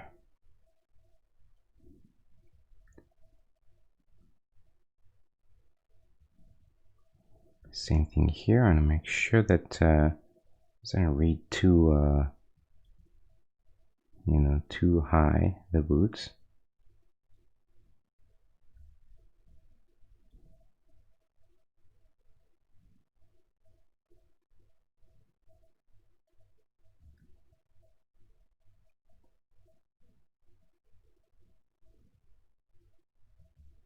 And I think I don't want his feet to look too small, because he wears the big boots to go with the overall outfit. Gloves can be a little darker. I think that's fine.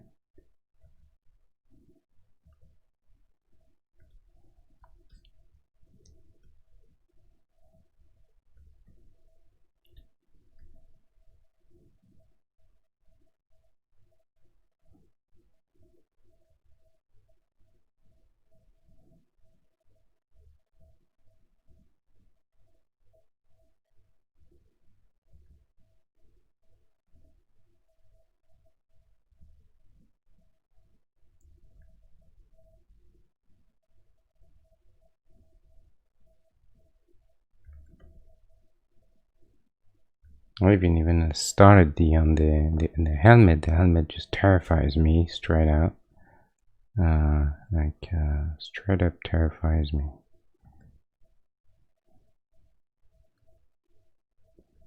But at some point we're gonna have to to deal with it, Right now I'm just pushing back on the moment. It's not entirely true. I'm just trying to really get the body first, because I feel like I'm not there yet, and I want to make sure that we get a nice body first, and everything is all the main bulk of things is okay, and then only then we'll start messing with the rest.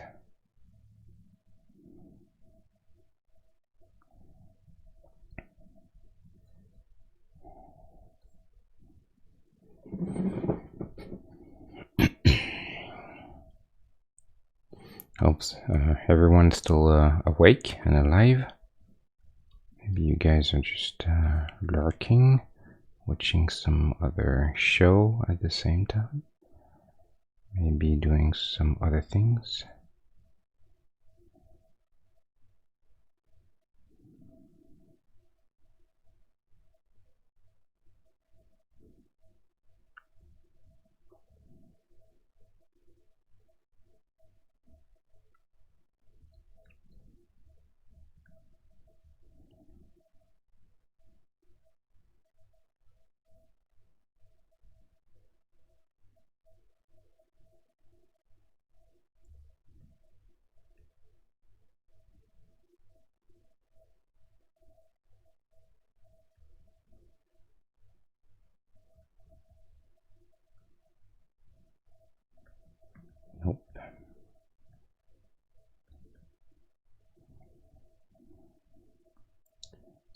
higher with the belt, maybe.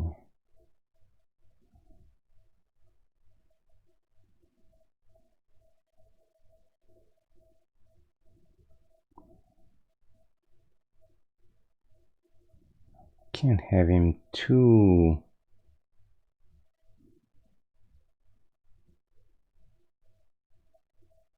thin waist either, because he's not, you know, he can't be too feminine. Actually, I stumbled on an interesting, really fun design of a female Rocketeer. It's a little bit sexy, so I'm not going to show you guys here, but look for Ricky Rocketeer, and it's quite fun. I think it's quite well done. And I'm not sure if it's a fan thing, or you know, someone decided to create a female version or whatnot. I'm not sure. I haven't really looked into the thing, but I think it's funny. It's pretty cool. It's pretty cool reimagining.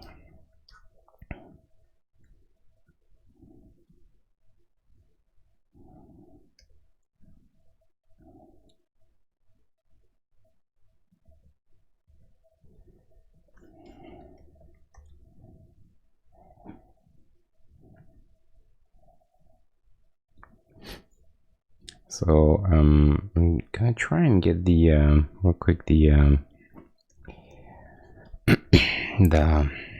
the rocket. We're not gonna be able to show much, but there has to be something.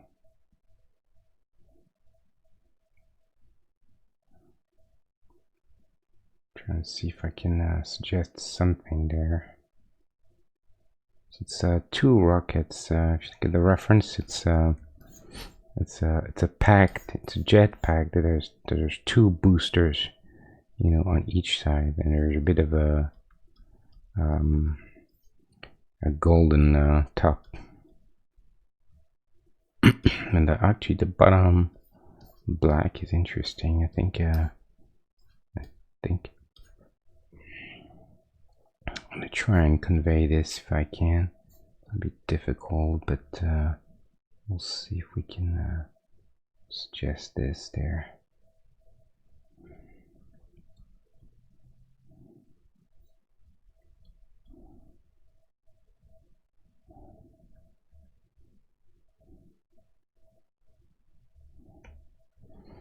I really don't like that it competes so much with the arm. That is very unfortunate.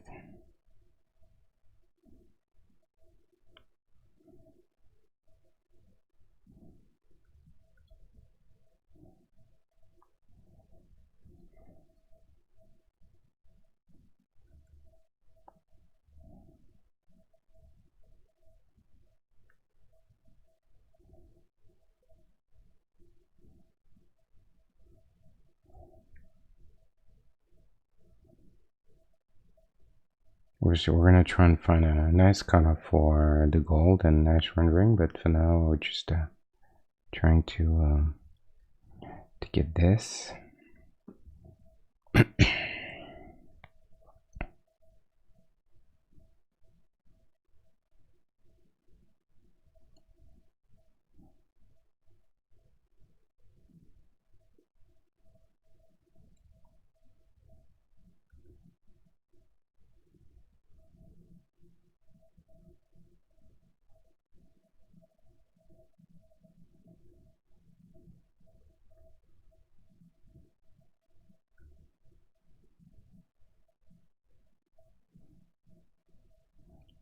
Bit tricky right there.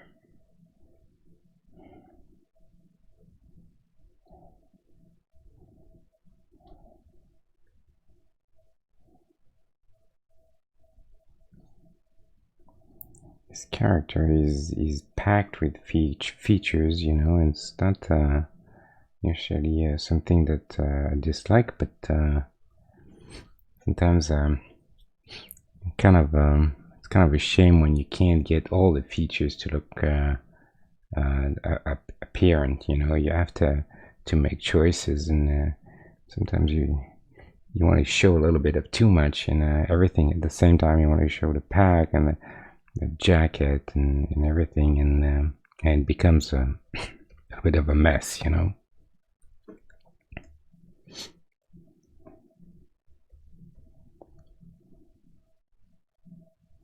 So forced to make some tough choices sometimes, but that's it's just I think it's like I said many times. I think making choices is very much your main job as an artist.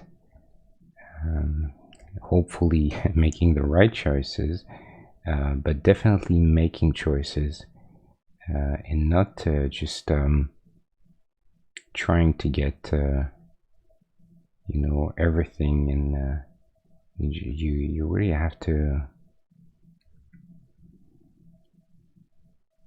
It's not necessarily so much about the skill in painting or whatever, as it is the your ability to look at things and have a critical eye on things, you know, and making the right decisions that help you sell an idea.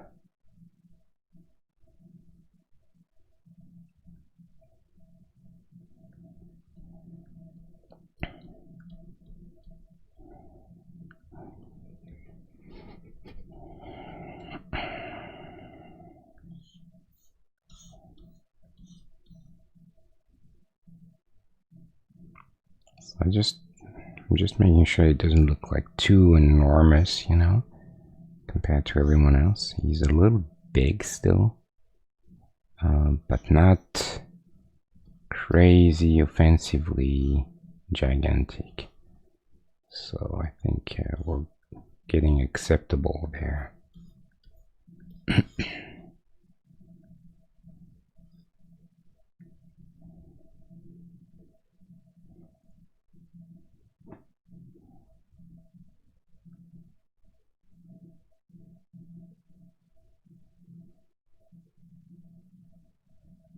So now I'm gonna copy this guy, so I keep it. I'm gonna keep him, and I'm gonna try something different. I'm gonna try a different position for this arm, because I feel like this arm is getting in the way and doesn't feel really dynamic. So I'm gonna play with this for a second, and there's two reasons for that. One is I think it's just generally not super cool in terms of you know, how it looks and how dynamic or undynamic it is, but also it very much gets in the way of the rocket.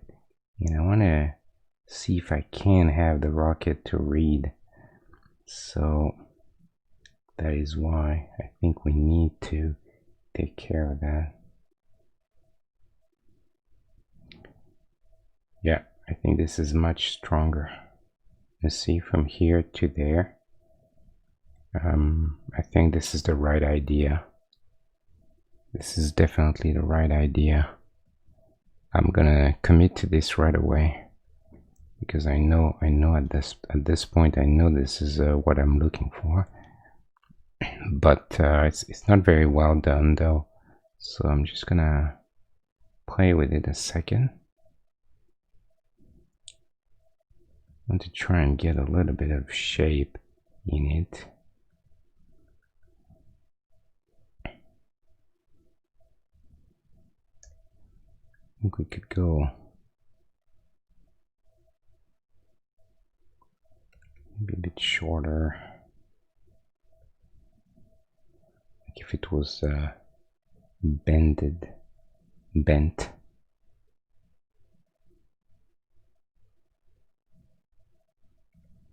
And then we could do something like this. to suggest the bend.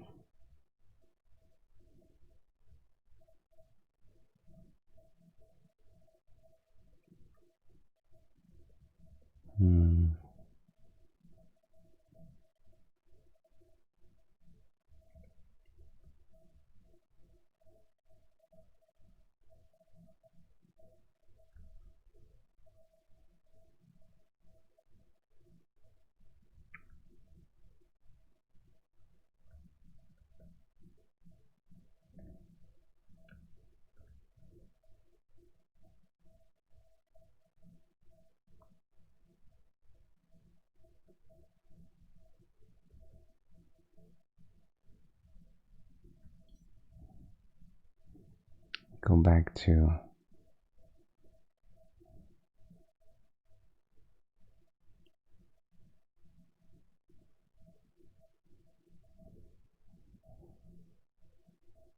trying to think here. What's the best? I don't necessarily want him to look too I think he needs to take his space, you know, and have be pretty open. I think an open pose for him is good because he's very heroic and such. I'm gonna try and twist his body a little more too. I think we could do something like this. Show a bit more of the side there.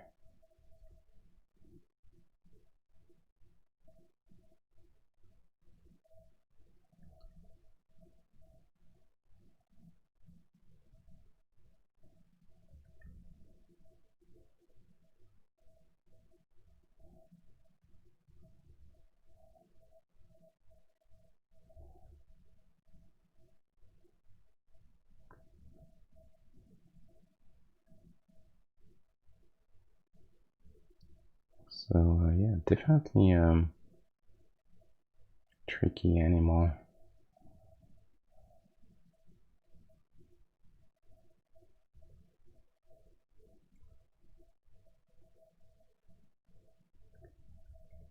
Okay.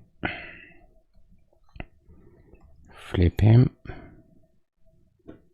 Okay, this is a bit better now. I think we could also try to raise maybe his gun, open his arm a bit more there. Not sure this is the right way, but we'll see.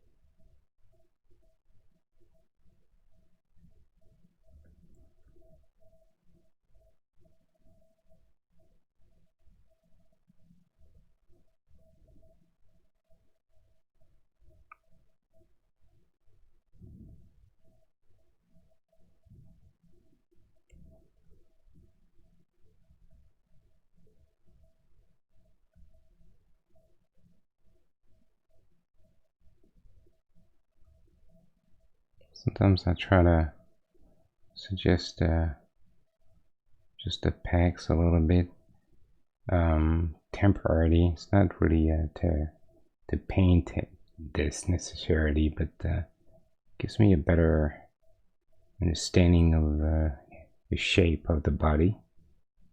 You know, that's a little trick, you know. It's kind of useful to get a sense of where things should be and what are the main different masses.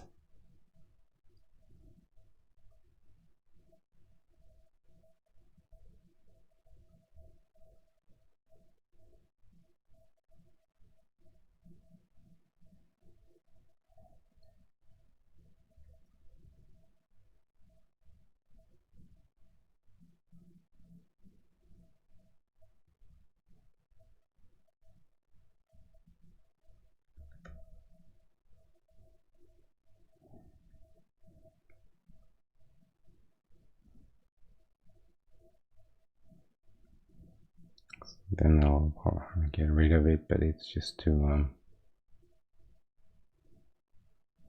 try and fit it.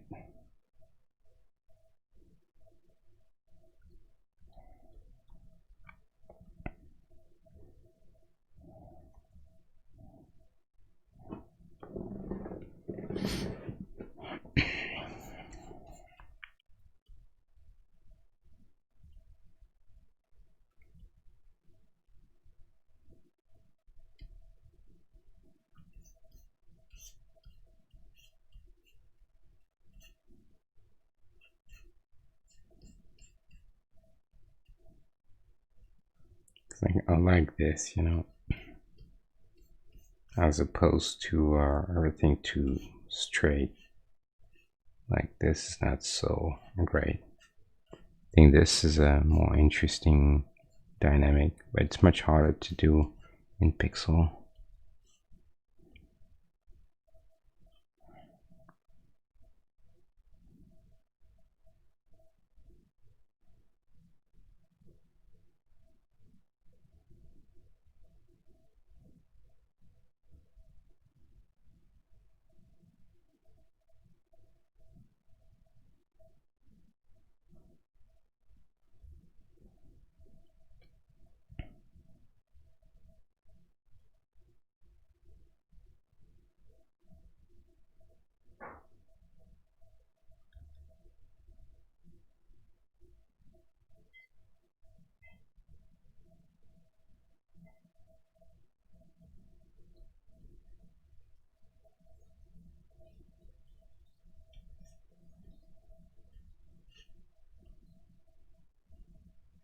It's a really cool jacket, really fun. Such a great design. It's interesting. You look at the way they've done it in the film, and the jetpack is actually strapped underneath that center piece there. You know, and so when he removes, he sort of removes this spot, the buttons there, and then he can sort of remove one shoulder and then the next.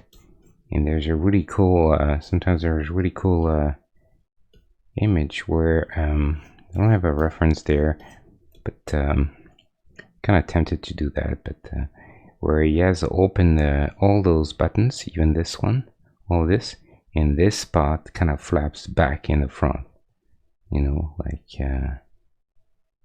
does this sort of, wait, so this sort of stuff, you know.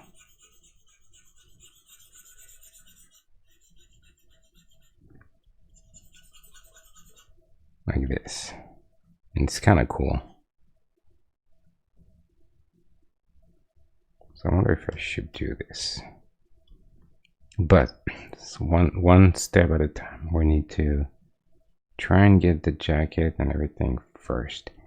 I'm not sure that this belt helps me for now. I think it's just getting in the way of reading here. That clean shape for the jacket. So we're gonna get rid of it for now. We'll see. Once we get everything, all nice shapes, hopefully, then we'll okay, this I like.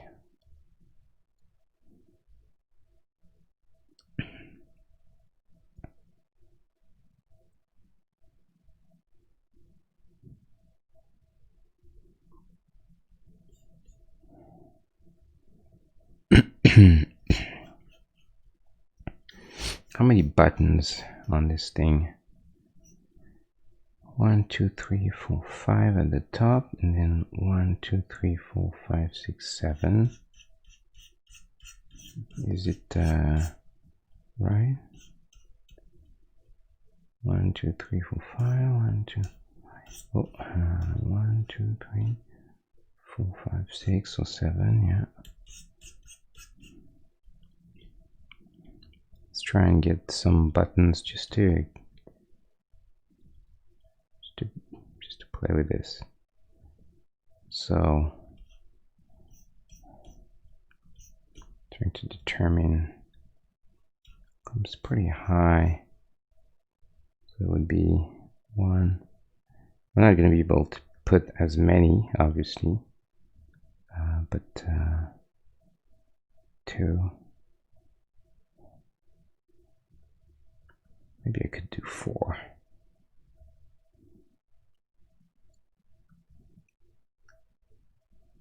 It's tricky. 4 would work.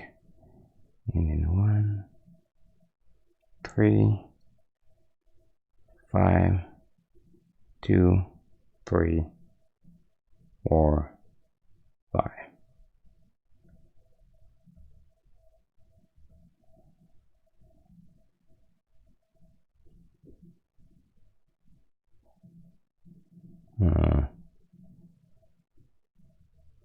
Maybe we don't see the last one.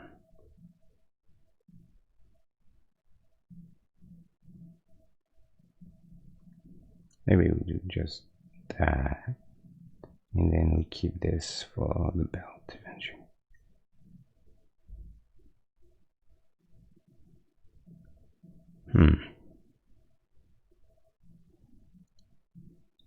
What a tricky character.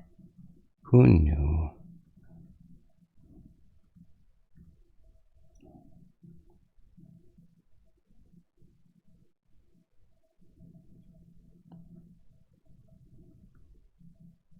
I think this is a bit better. This pixel is going to be a problem. That's okay. So let's say that, and then there needs to be a suggestion of some kind of shadowing of this thing.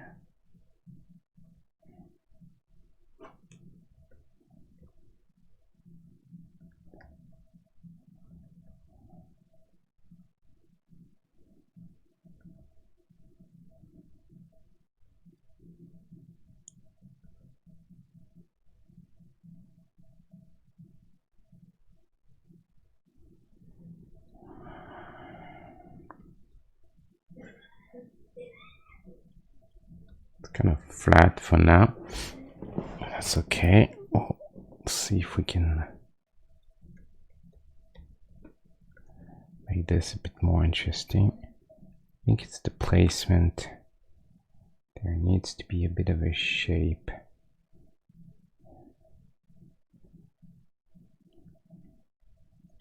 Fortunately, it's one of those things where one pixel makes such a massive difference. So what we're going to have to do anyway is go way lower contrast. I think no more than that probably. You see, doing this, they look more a bit more in scale, less dominant. And then I think I'm gonna try and, like I said, suggesting so. Be nice to try and suggest some kind of lighting or a little bit of it's a tricky thing because I don't want it to look too flat, but at the same time I don't want to make it feel like it's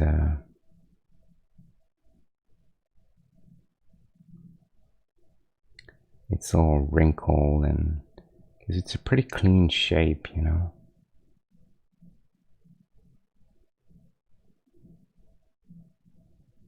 I think this arm could be kind of recessed back there, you know, like bent. Let's try and go all the way, see how it looks.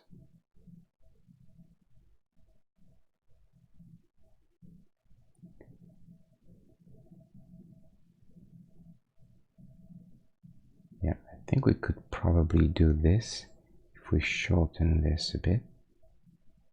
Yeah, this is all right, I think.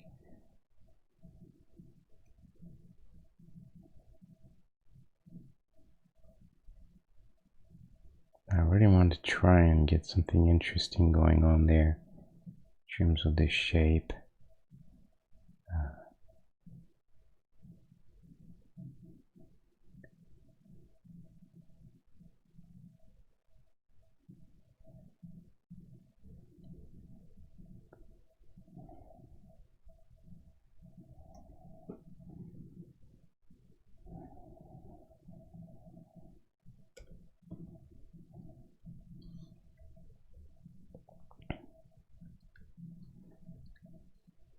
Let's try and move all those things to try and get more of a twist his body a little more. Tricky thing to do, but I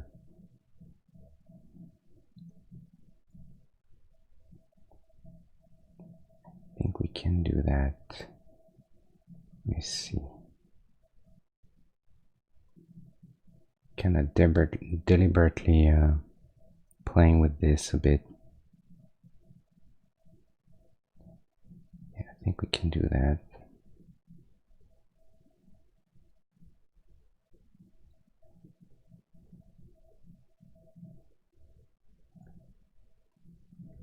Here we could have another color. A bit more lighting. I think 3 values is alright for something like this.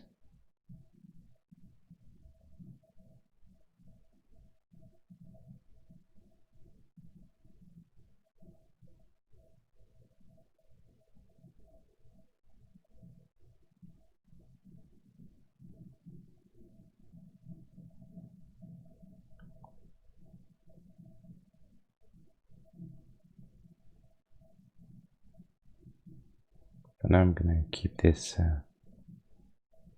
fairly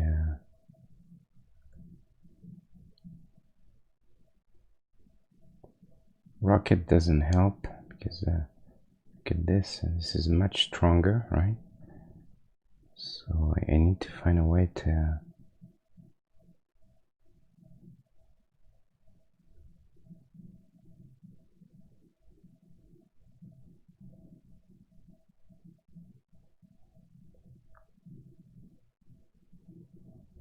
do the rocket without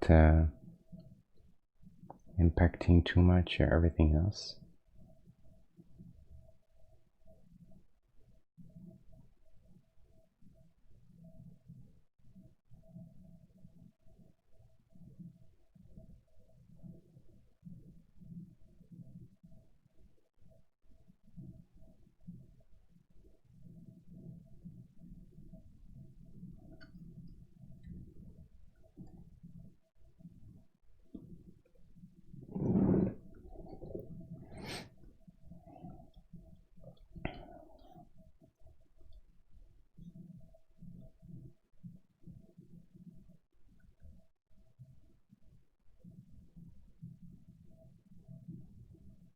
Keep 2 values for now.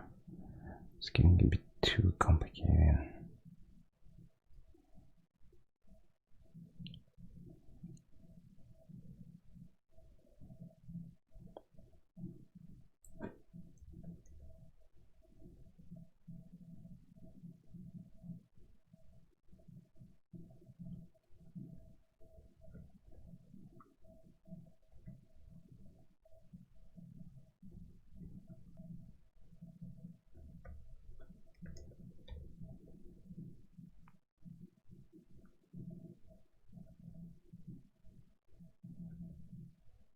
Oh.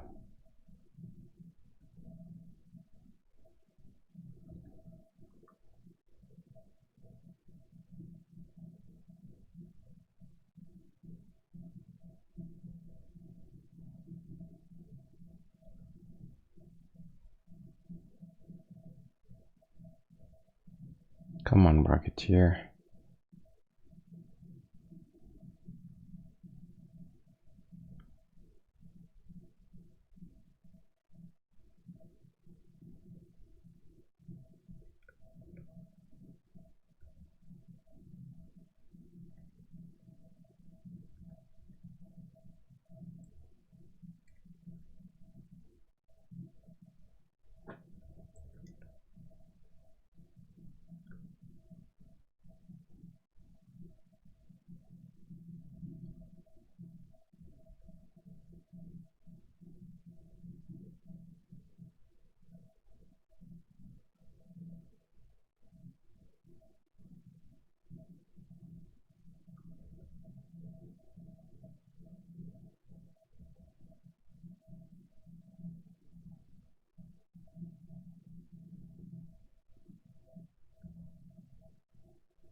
We would have our belt there. Belt, the trick is to have it probably stick out a bit so that it reads, even if it's a little much, you know.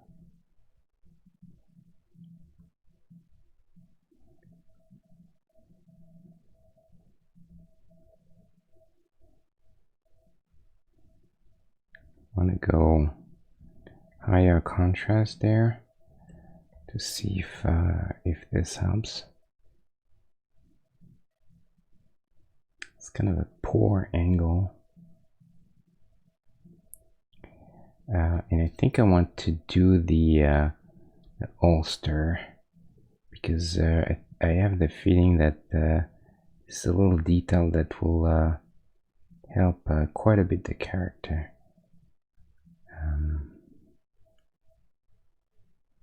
Yeah, I think this is definitely something we can do. I think that grounds him a little bit into more of a, you know, that kind of world. It's definitely a bit big. Gonna have to take care of that now. It's very difficult because as you paint, you start to lose a little bit of track of scale and everything.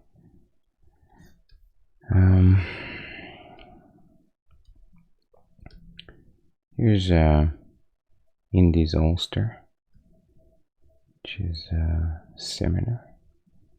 We're gonna do the same thing here.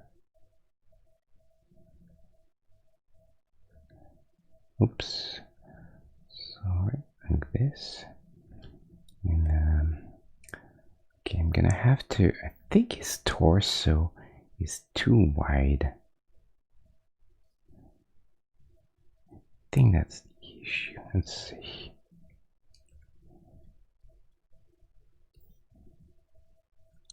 Yes, I think this is better.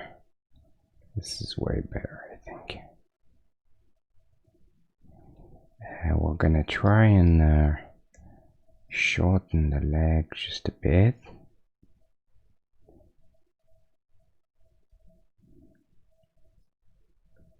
Let's try with this one.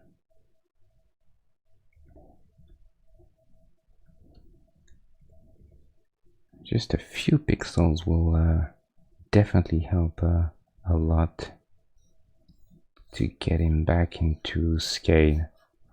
Yeah, I think he's way better now. I think the foot could be also a bit shorter.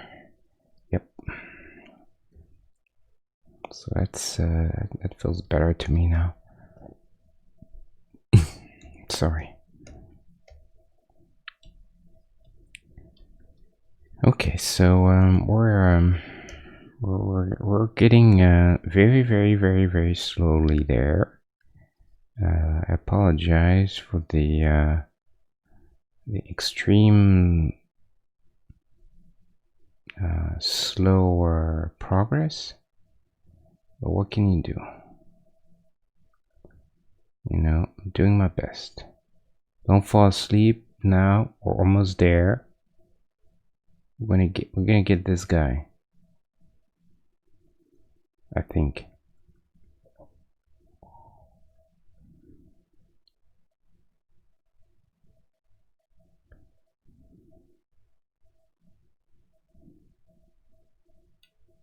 Getting a helmet is gonna be okay. We're gonna try and get some kind of helmet now. Careful. It's gonna be extremely interesting.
That is going to be an interesting challenge.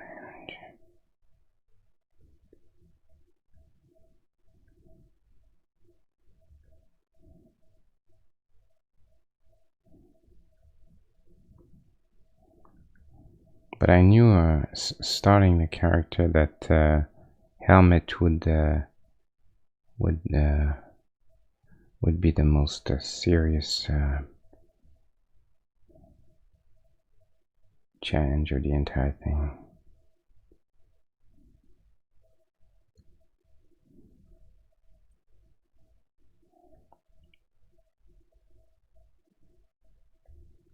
I really want to have this sort of looking up thing, but that's very difficult at that size.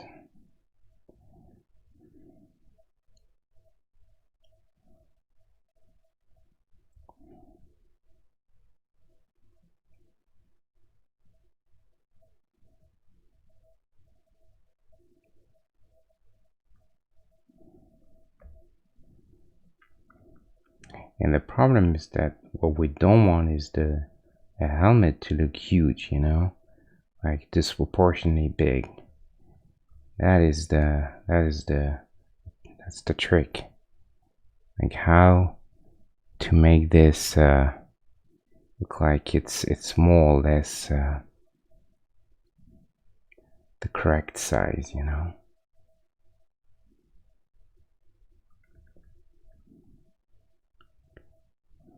So, yep, pretty interesting indeed.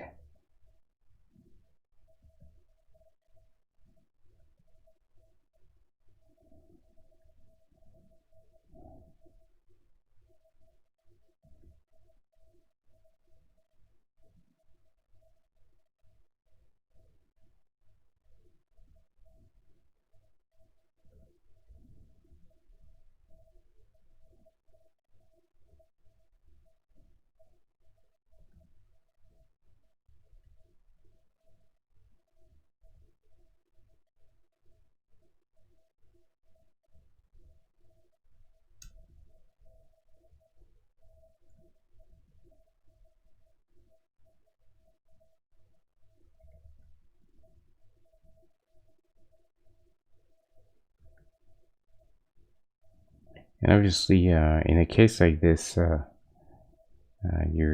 know that you can't have all the detailing there, you know, all the stuff. So it's really again a question of what needs to go in and what needs to be left out. I think I'm just gonna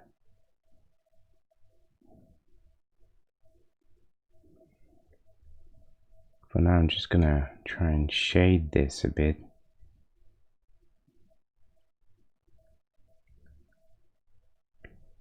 And you know what I don't want is for this to look like a caricature again. That's why for me it's difficult to do that sort of stuff because hopefully at least none of the characters look like caricatures. You know, they're more like semi faithful representations of what they are. You know, like this guy doesn't look like he's a cartoon, you know, or this guy, or so that's why I try to keep the faces fairly, size of the head fairly realistic. You know, same thing here.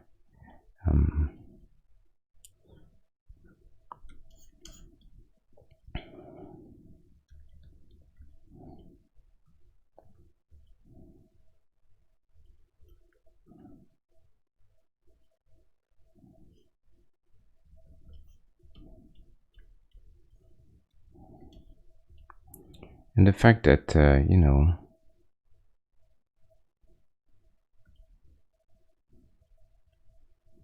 he's a bit more chunky. That is fine. We can, you know, we can deal with that. He's a little, you know, bigger. Portions are a little bit chunkier than reality. I think this is fine, but but I don't want to go crazy overboard again, because I want to try and make them look slightly realistic.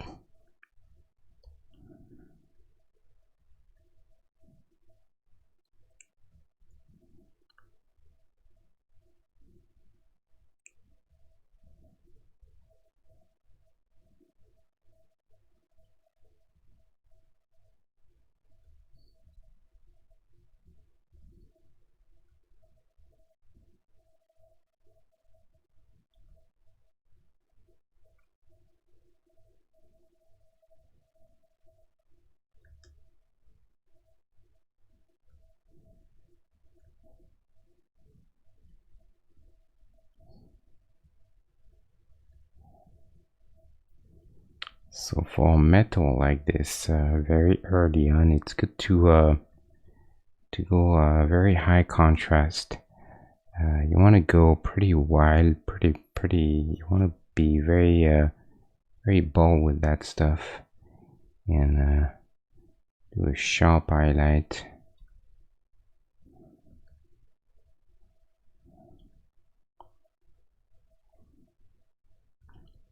Like this, and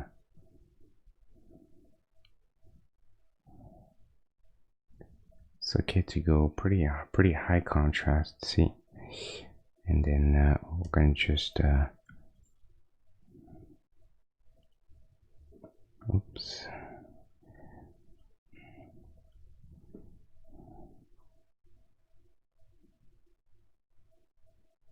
Gonna go a little more gold.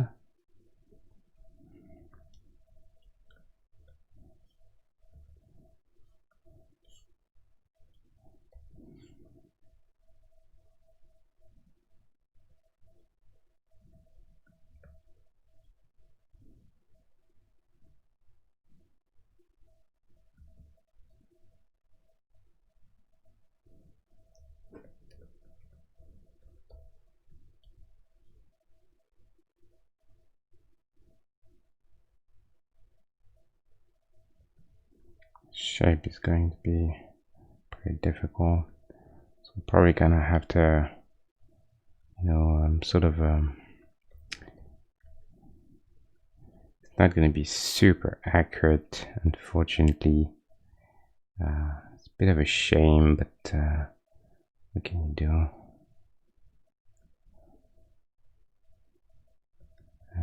We can't really make this exactly as it should be.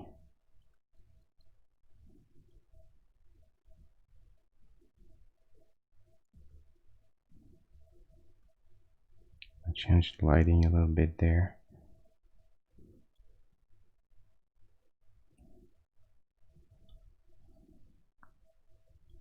Try have the highlight around here.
I want to try and get the round here to read against that sort of flat shape behind.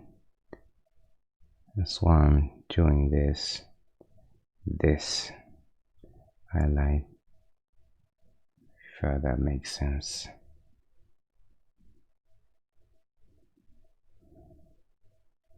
And here we're going to suggest that extra little light there.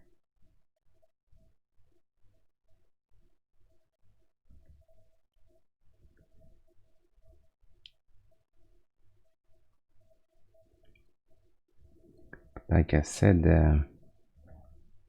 it's a case of trying to get the essence of what it is, but obviously we cannot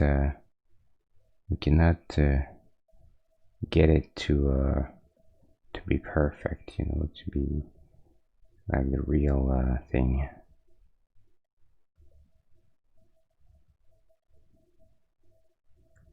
It's pixel art, you know. Has to there are things that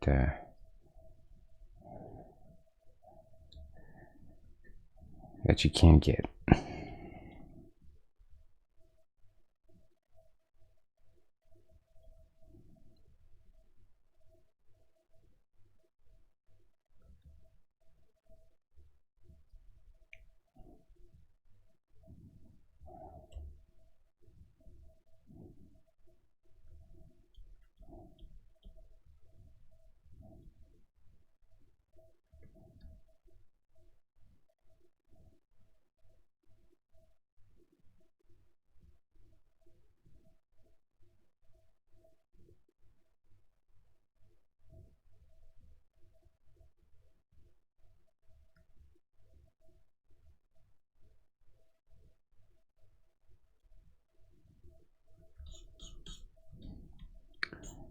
Get cut off a skin there. I like to feel a shadow of the helmet. I think it would be good.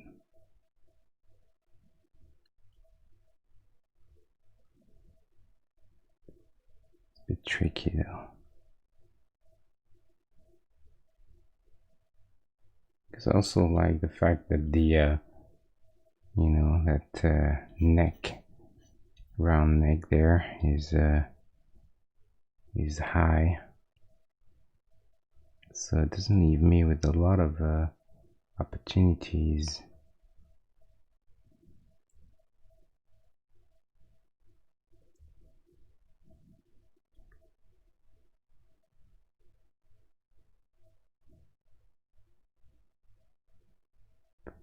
Okay, a bit better. I kind of want to feel that that shadow there, you know.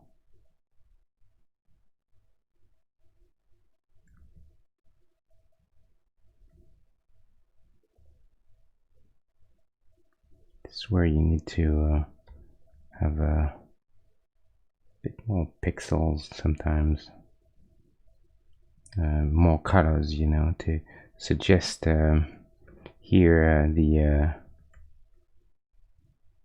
shadow of the skin going from dark to light, you know, because here there's more space in between the helmet and his neck, you know.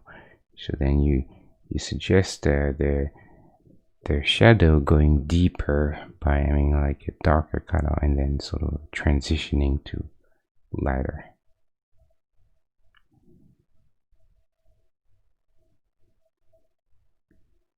And here would be great to people to get a bit of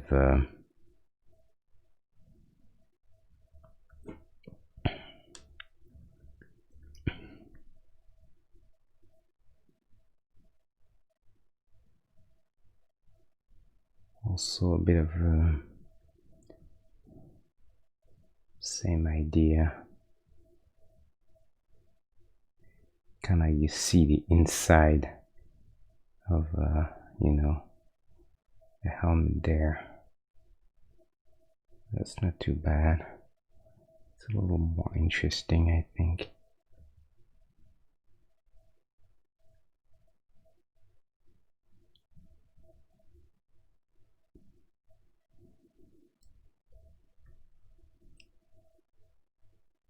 There.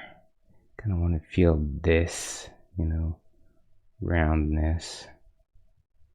Because also this is what gives you the perspective looking up at him, because you see underneath and you see that curve there, which would go the other way around if we were looking from above.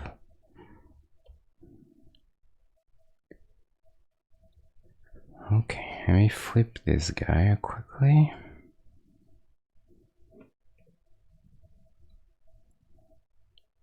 Okay, so we're getting there. I don't think this is very successful.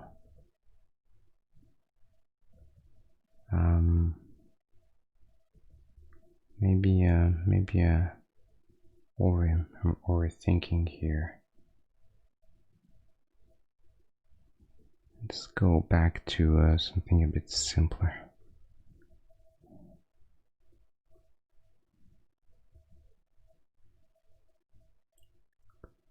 Like this.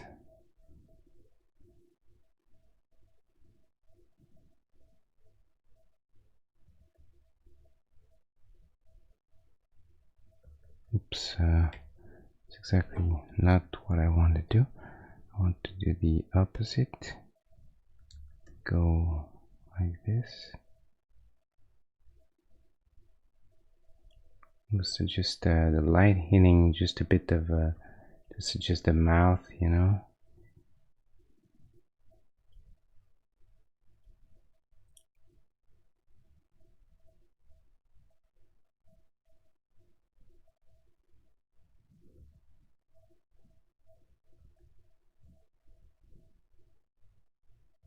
but not too strong because it's a small. In a case like this, it's really about the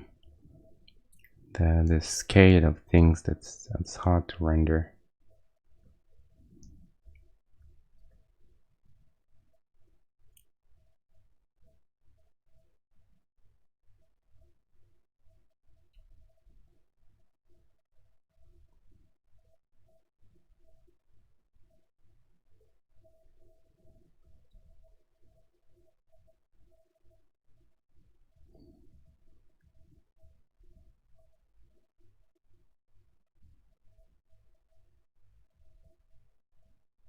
Like, see, this is too high, too close to, looks like a nose. So we need to go down, lower for the mouth. But lower is a bit, fortunately, too low. So it's kind of a, not a great, not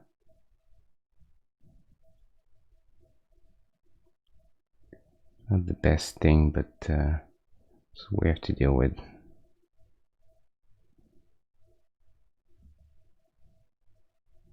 Can't really think of a better way of doing this.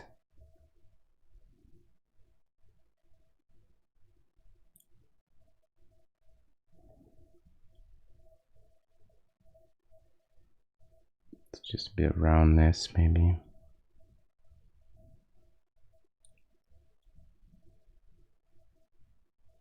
Yes.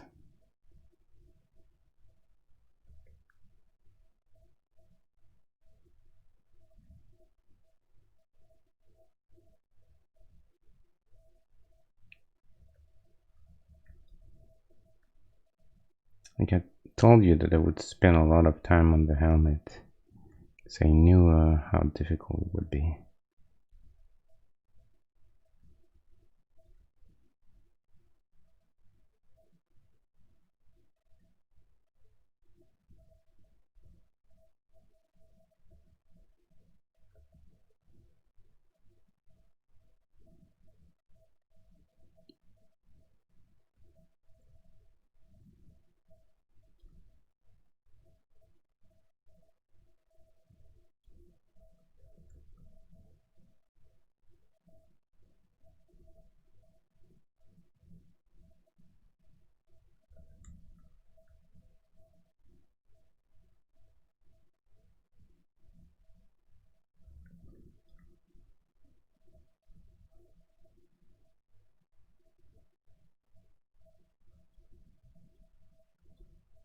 It's really a game of patience there.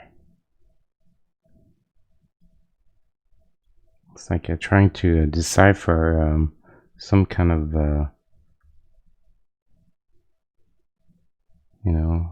solve some kind of puzzle, almost.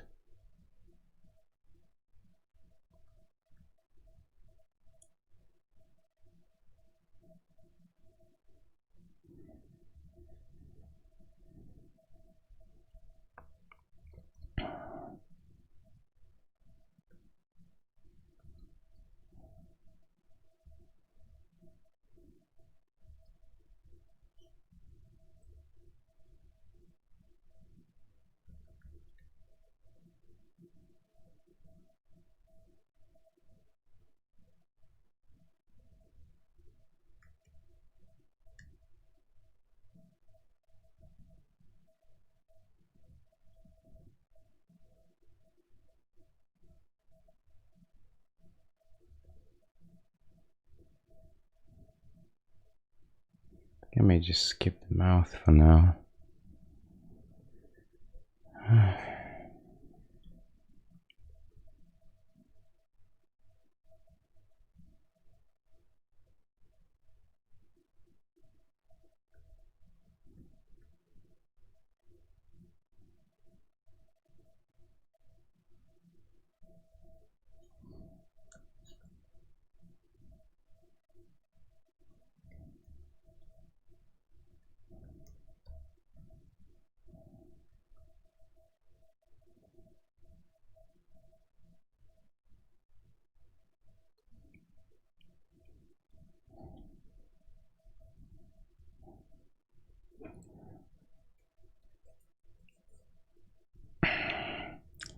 It's really not great.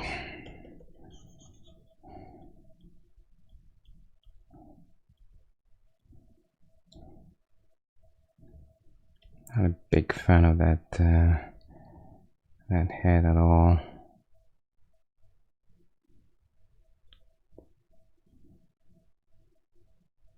Not a fan.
Struggling quite a bit with this guy.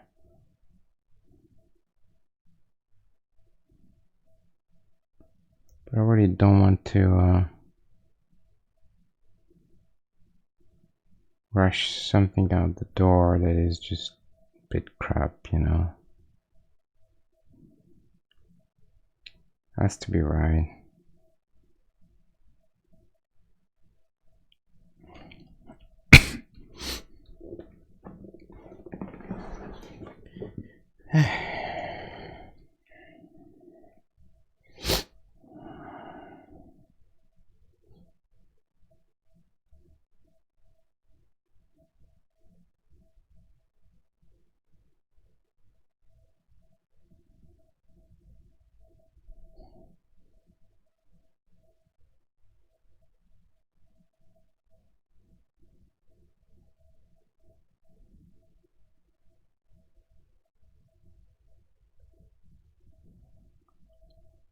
It's a shame that I can't render the shape of the eyes.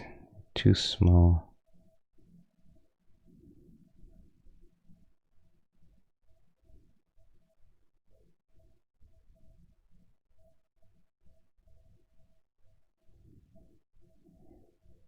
No, it's the best that it can be, I think.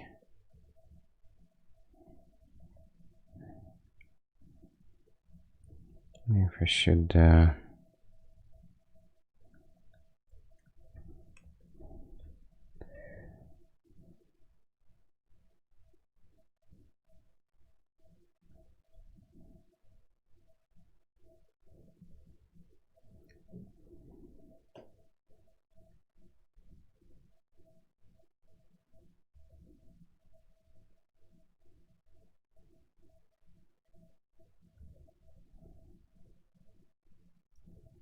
tricky dude.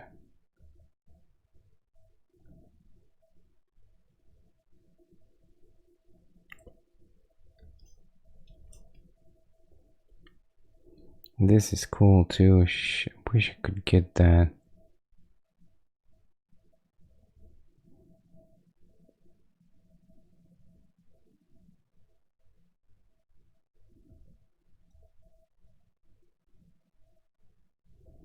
But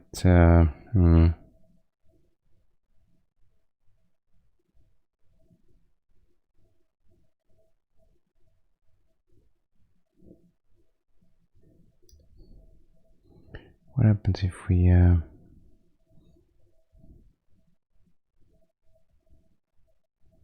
no, we can go thinner.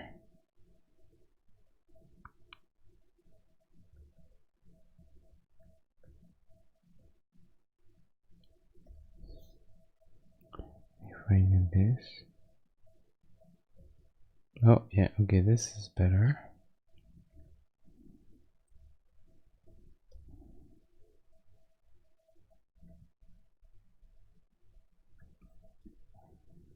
Okay, this is better. I think. Split this guy. Yeah, definitely, definitely better now. Oof. 3 hours 15 minutes in, and we're still not done. What the hell this guy is. Is it better? Shorter, actually? Yeah, right? I think it's better. Doesn't need to be that high.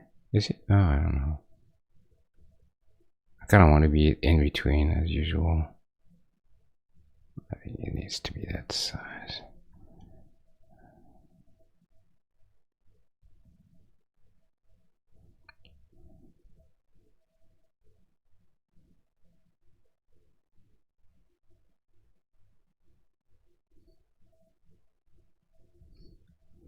Maybe if I do this.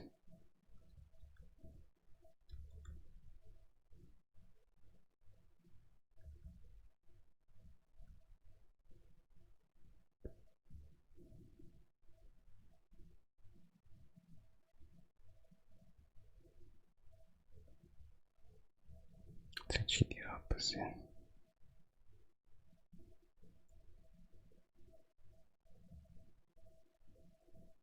Well, it's gonna be that for now.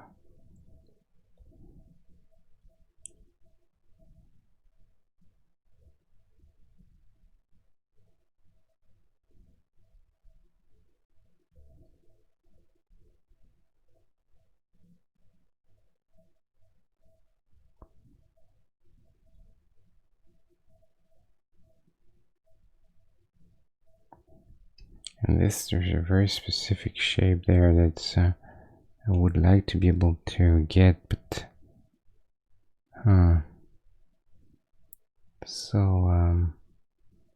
so tricky. Well, this is better. Yeah. It's more of a look up type of feel. Yeah.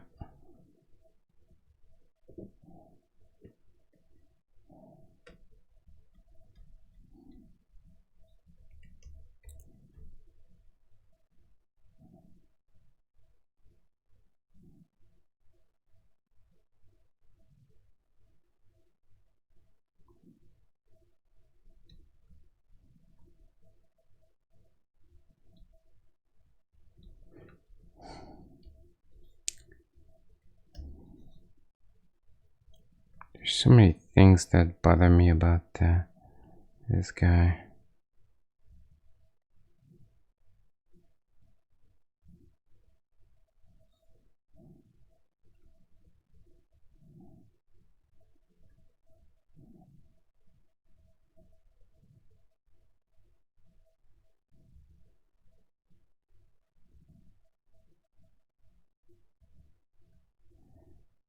I feel like we need to feel the angle in the torso more. Yeah, that was one of the problems.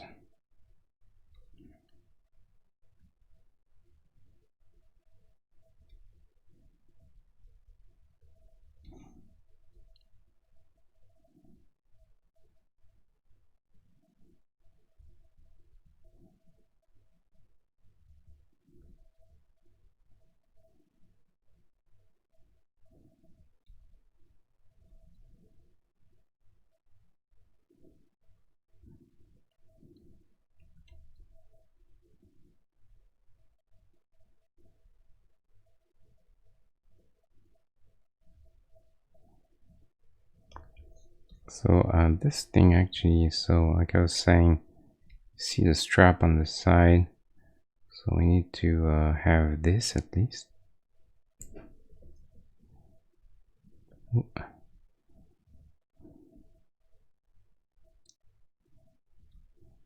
And then have the same on top.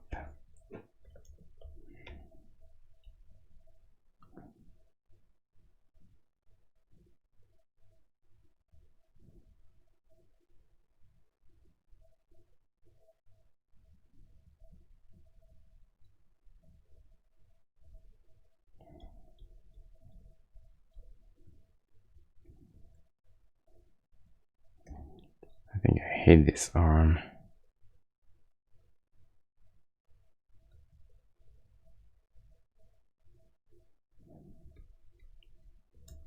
Too sure about anything at the moment.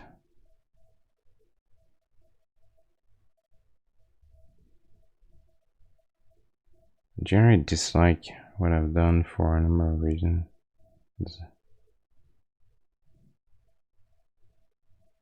But I'm kind of determined to try and make this work if I can.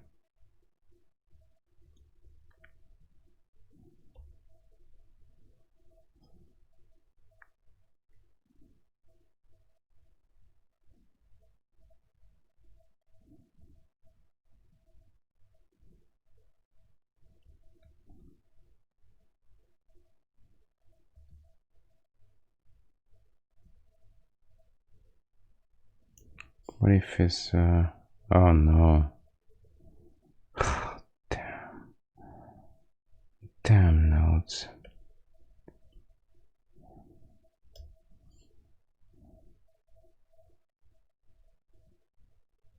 Let me just play with this for a second. No, that's not working.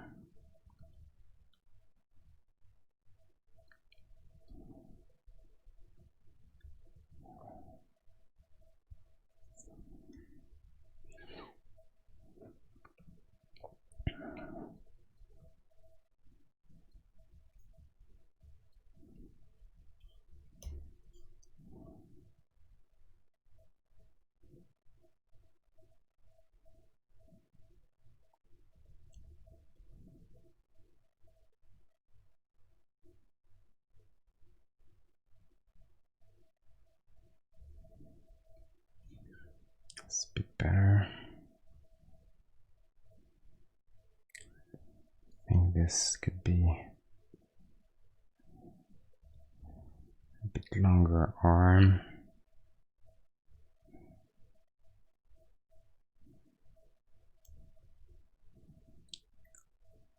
Let's see. Oh yeah, okay, this is better.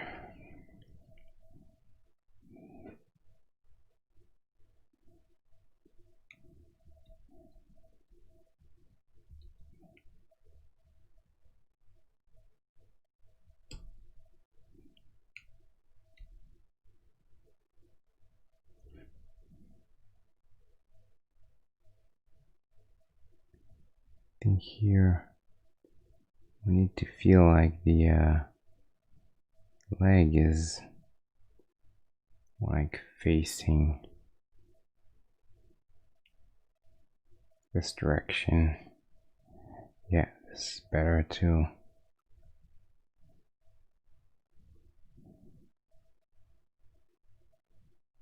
I think so.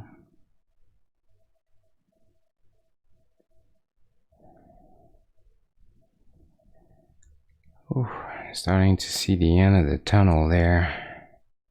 Slowly. I'm getting so tired now. Fighting with this damn Rocketeer. I knew it would be hard. I knew it would be difficult. Especially in that pose.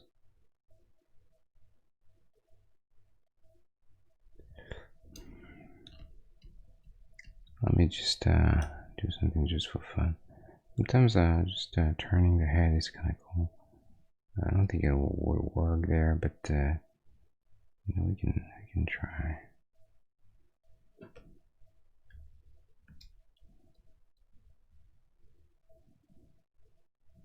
It's different feeling, but not for him.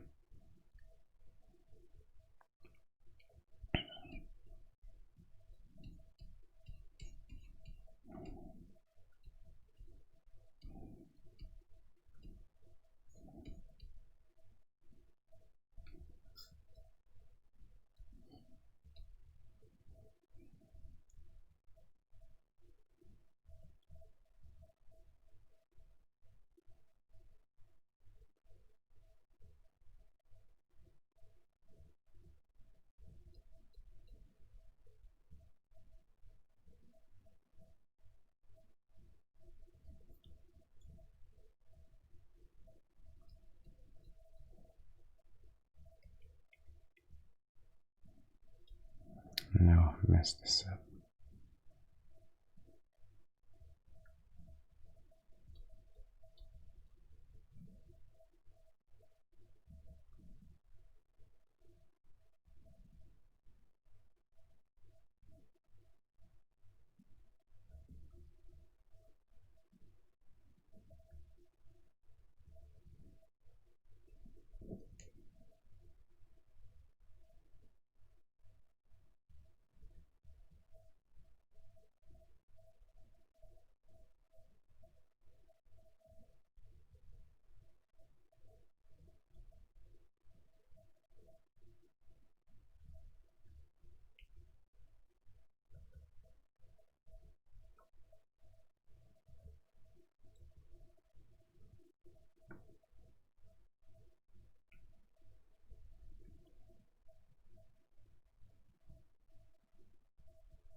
Cat is trying to climb on me, but I'm denying her because I really want to get this done.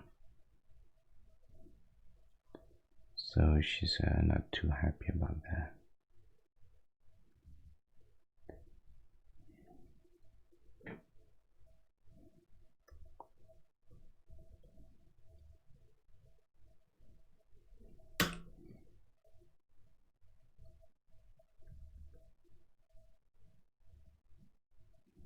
Is there anything more stubborn than a cat?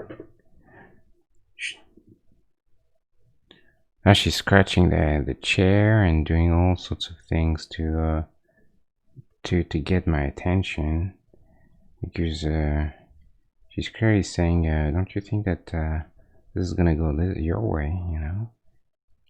I'll climb on you if I want to, and there's nothing you can do about that. You belong to me. But I'm like, nope. And she's like, yep. Okay, that's better. Oh man, what an ordeal this guy is. And you know what it is?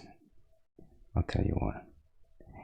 What it is that I care about that character too much, almost. And so, I'm like, you know, if it was, I don't know, if it was another character, I would have considered this plenty good by now. But since it's the Rocketeer, then I'm very, very picky. That is an issue. Because you can't be too picky, you know, you have to, at some point you have to realize that when things, you know, they're as good as they're gonna be, you know. And you have to let go. But right now I have a very hard time letting it go, because I'm too worried that it's not worthy of Dave Stevens. Damn Dave Stevens. He's too good of an artist, you know, that's the problem. Look at what he's doing to me.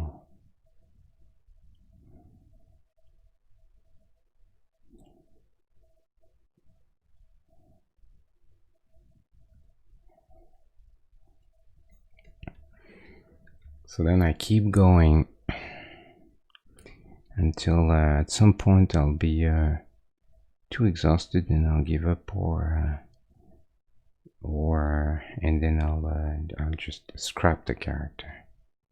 You know, we won't have him in the game. Period.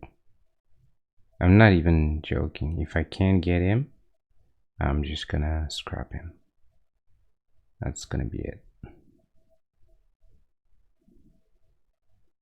I cannot bear the idea of making this guy wrong. Yeah, I need this curve there for the, I think for the, that's good. I think this is oops. I think this is good.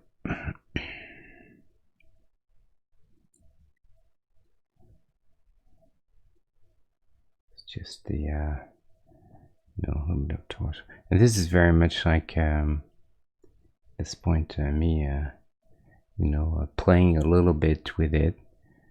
It's not really the design anymore, but I'm trying everything I can to add some visual interest and cool factor to him at that size. So I have to bear with me a bit there, if you know what I mean.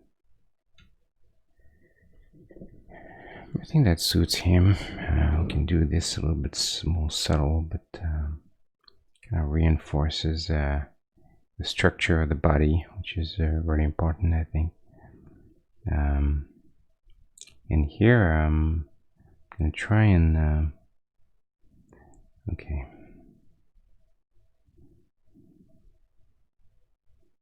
get some just like yesterday, if you remember, we had some sequence on our friend beautiful Jessica. in how the light catches the ones that are facing either the light, you know, or the ones that are on top of a surface. And this it can help suggesting form as well.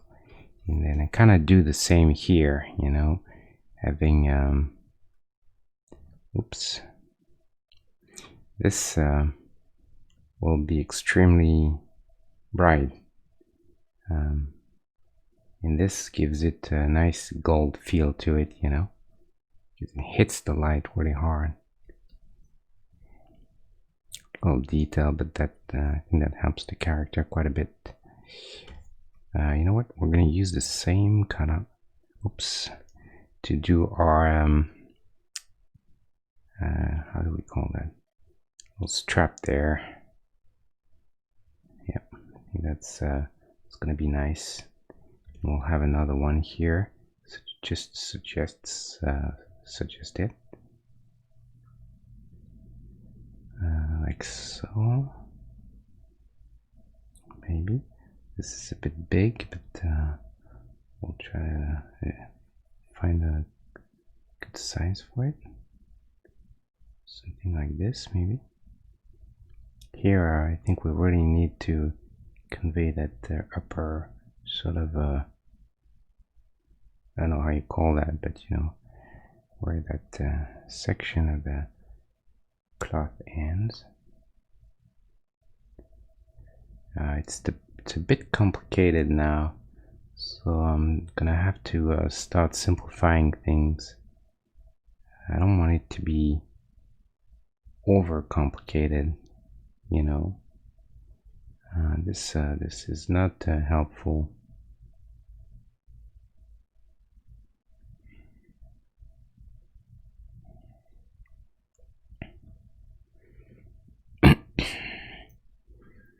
Wow, I still see 3 faithful viewers here, plus probably. So there is something with the Twitch that I don't quite understand. I know that I have some bots, viewer bots right now in the channel, in the chat.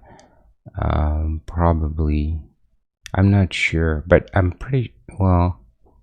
Yeah, like there's definitely a couple of bots, but I think you guys there's a bunch of people that are not bots, definitely, that I know for sure, and some others that that I'm not sure, but there are only 3 viewers, so I'm not sure if how all of this works. But I was reading some people say that that Twitch doesn't count people that mute the chat, mute the stream.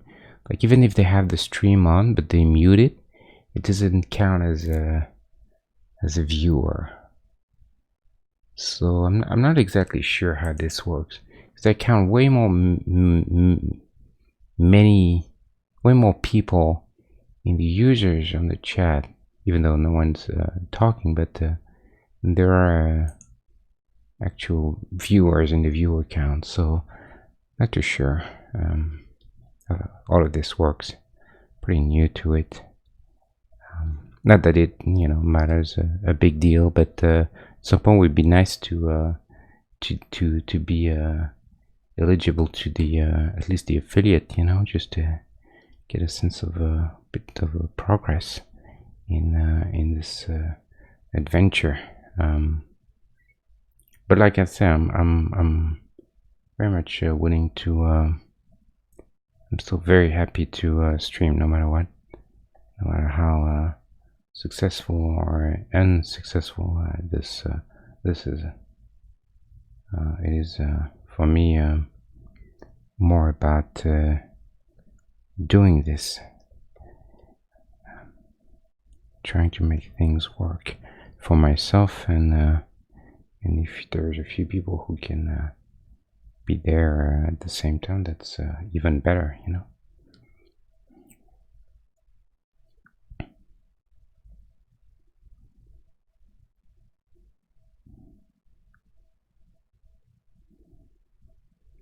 I have to figure out this whole thing here. It's just not very. It's not very good. I wonder if I should just let me do this real quick. It's a bit weird to feel I think it's just plain weird to feel the you know, that a jacket underneath the belt.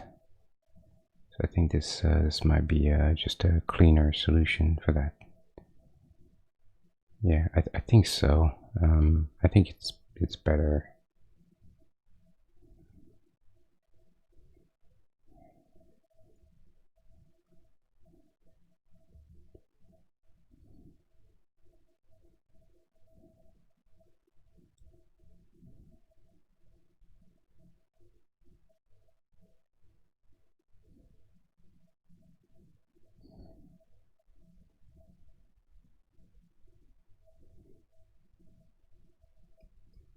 So he's holding. Let's see if we can get this gun going.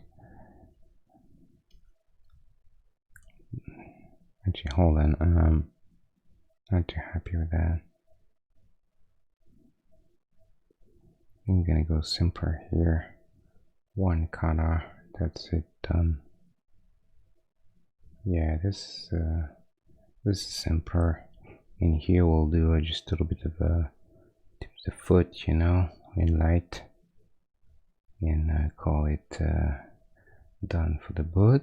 The boot.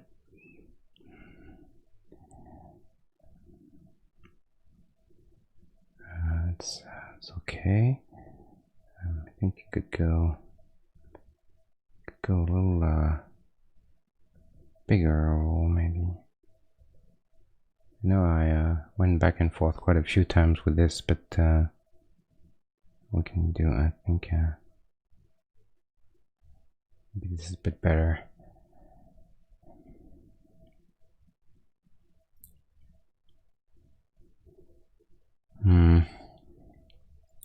Flip him again. Yeah, I think we're getting there. So I'm holding the gun.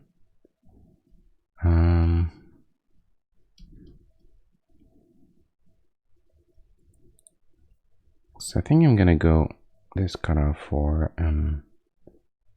hands.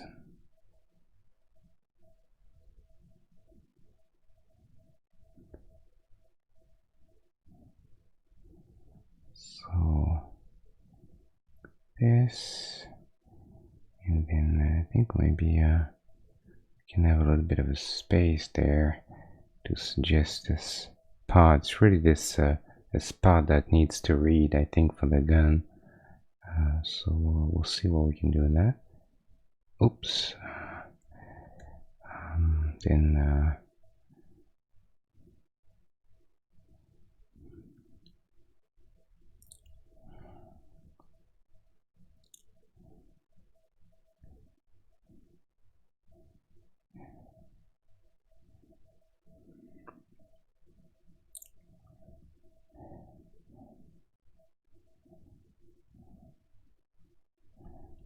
it seems pretty long.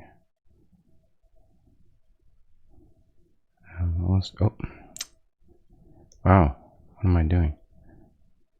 Bit of a. I was trying to suggest a bit of a light or something on a gun, but can't overdo it too much.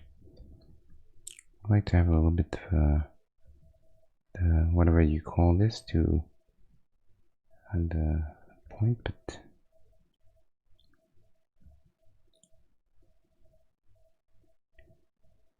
Is it maybe longer? I think we could do that.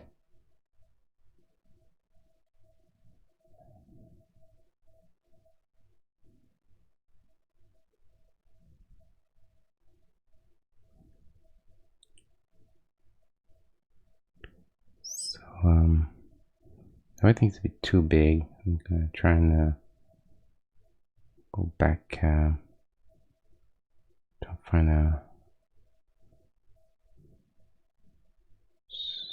proportion that is a bit more in line.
To feel the hand a little more.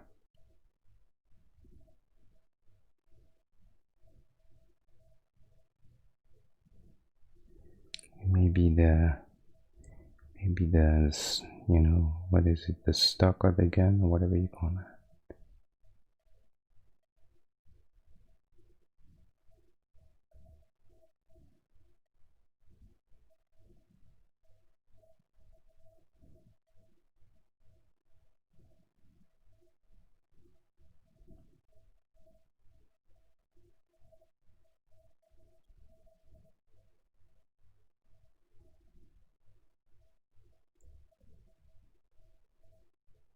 No.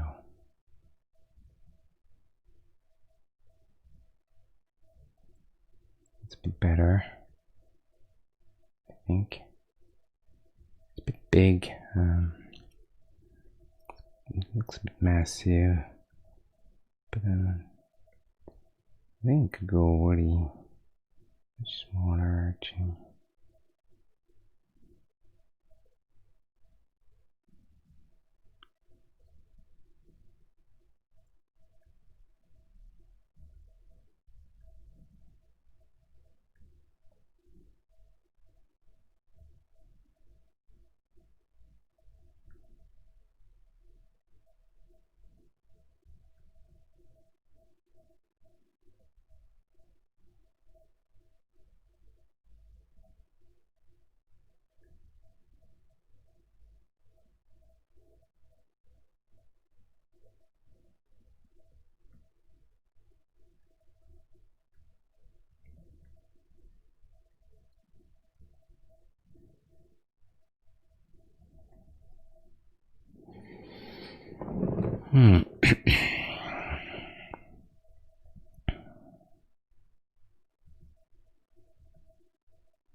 Actually, I think this whole arm could be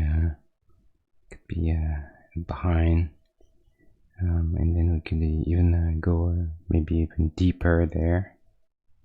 Yeah, I think this is definitely a better choice.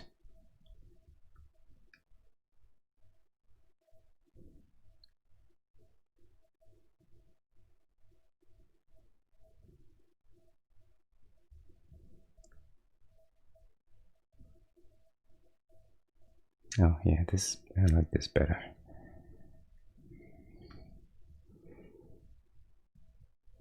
Okay, so I think we're definitely getting there. I don't know what you guys think at this point, but I'm actually way happier now than I was some time ago.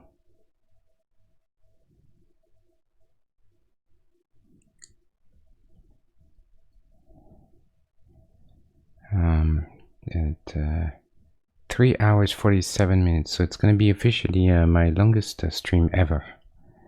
All of that because of the Rocketeer, if you can believe this. Pretty amazing actually that I would go that far for this guy. But what can I say? I told you I really love this character, and I'm a patient man. If what I like in talent, I try to make up with patience, you know. And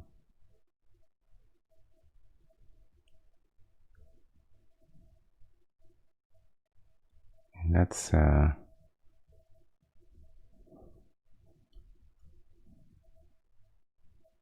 think that's definitely something you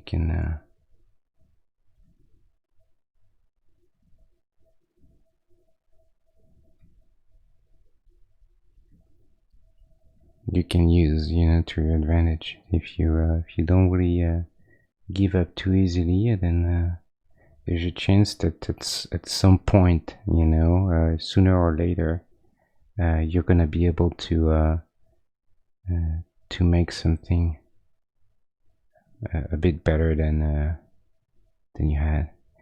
It feels a little taller than the other, maybe. Yeah, he's bigger. He's bigger. Well, and actually, it doesn't help because this character is actually too small. I think now, because I made this guy too fast, and I wasn't very good at it, and I didn't care, and it shows. But see, if you look at compared to him, I think it's a bit more in line. Even him, you know, if you look at the size of the torso, everything. He's got short legs, but that was kind of on purpose. So I think, but I agree with you, though. I'm not trying to argue here. I think it's what I'm trying to say is scale is all over the place, and it's very difficult to try and get the proper, because I want him to look like, you know, long and you know, and flying and all that kind of stuff. But definitely let's do what you're suggesting. I think we can take a little bit from the thigh, and we can take maybe a pixel off the boot maybe as well. And I think that's fine. And even that boot, I think we can take off 1 pixel. I don't think it would matter.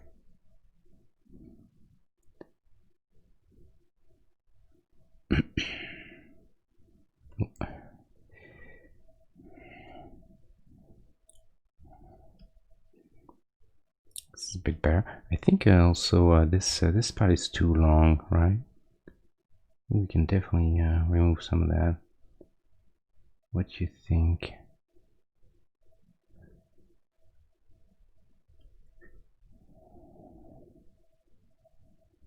That helps a little bit.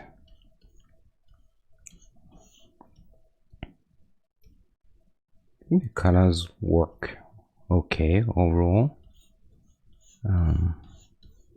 He's a bit saturated in the jacket, but I don't mind that for him because it's kind of he's a bit of a comic book character as well. So he's got this flair to him.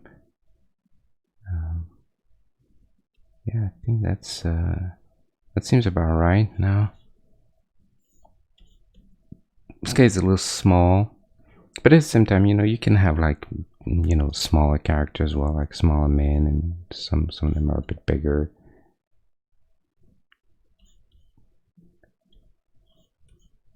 I think it's not too bad.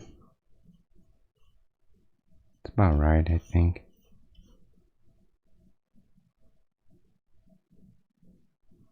More or less.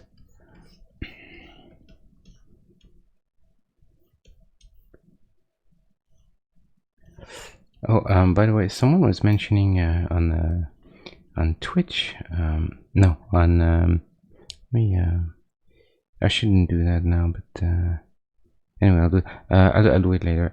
Someone was mentioning the head could be a little longer, and I tend to agree with that person on Reddit.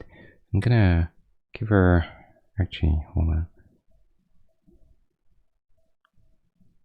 Or well, I'll do that later. It's fine.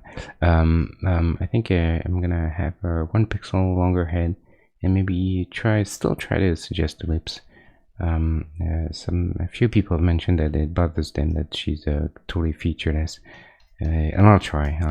But so you like this better? Yeah, I think it's better too. Do the legs look too fat now a bit? Then because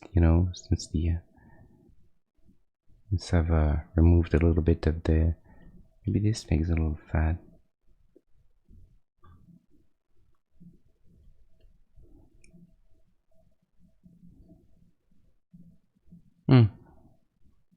Yeah.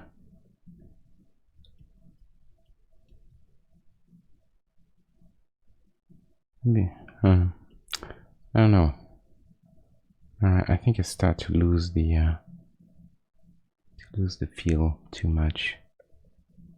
Yeah. No. I think I'm gonna keep the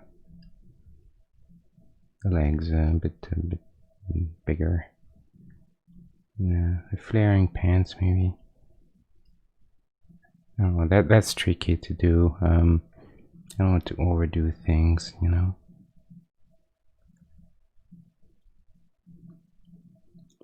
Here, I wonder if I should suggest something to like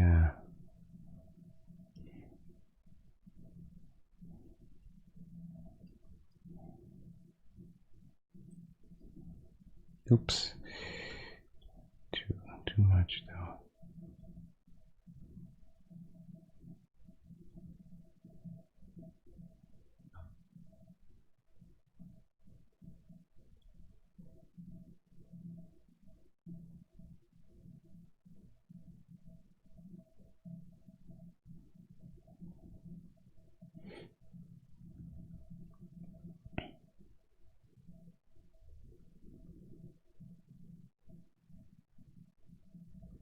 Like this maybe.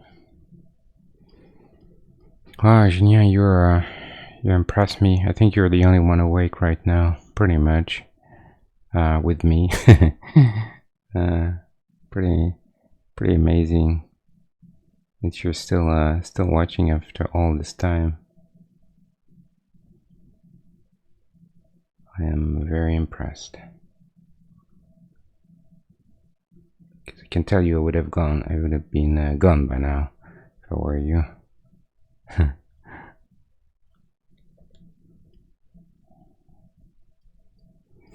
But hey, look at that. We're getting there. I think we're very close now. Oof. I feel a bit better. I wonder if I should do the top there. It's kind of hard to read and it's kind of messy, so I don't know. I think I'm just gonna take the because otherwise I need one more line to suggest the separation between the two, But I don't know if it's very reasonable to do that. I think it's just gonna get very messy.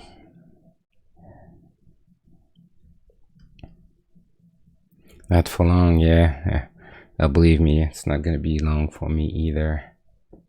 It's gonna be 4 hours of streaming now. A bit crazy. Just for one character. It's insane. Doesn't make any sense. It's not right. But I'm so anal about that stuff.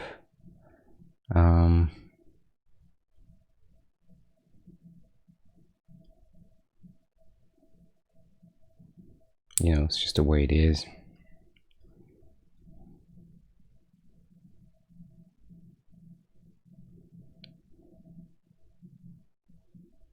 Kind of bothers me that we don't suggest. Yeah, I think it's we have to suggest the other strap there. Probably. Maybe this. It's hard to read things, but here maybe we can go much darker. Actually, let's try this.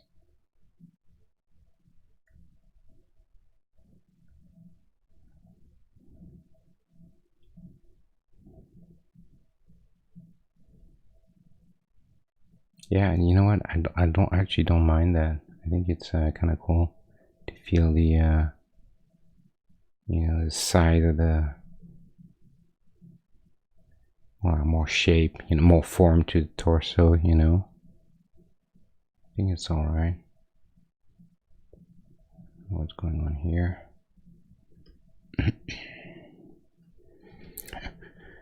Well, I mean, at this point, I think we're so what? Okay, so the funny the okay, we're gonna name him now. I think he's good enough that we can consider naming him. You know what we could be really cool? Oh man, look at the progress. Huh, I'd kept this guy over there. Okay.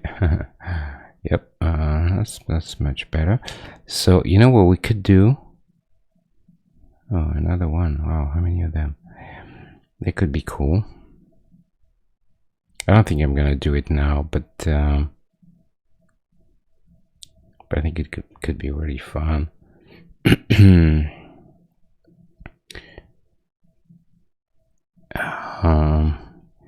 It's and granted it's on white, so I can't really do a fire or anything. But what I could do could be fun. Would be to do the exhaust there and having a nice shape there, flat on the ground, kind of like taking off. That could be cool. Do you think? Like like the smoke, at least the smoke of it, like when you see those helicopters flying above a field and they're creating this sort of like vortex, just a cool shape,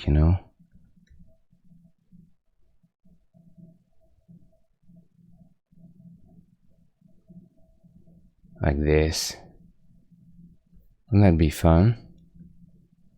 I think it'd be cool. I'll help sell him even more.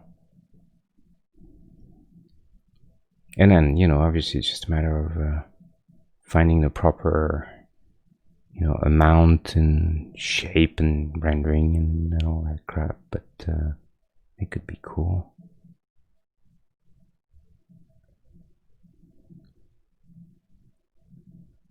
Could even suggest that there's two, meeting.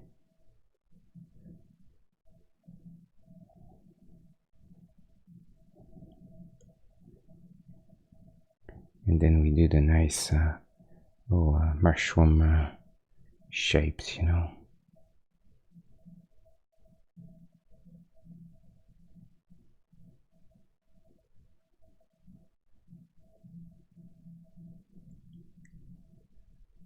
Yeah, it's cool, right? It's super dynamic, I think. Before anyone asks, I will not animate this. It's just it's just for friends, for on a frame, and I know it'd be cool to animate, but wow, complexity of that, fluids and stuff is super hard to do. Even in single frame, it's not necessarily easy.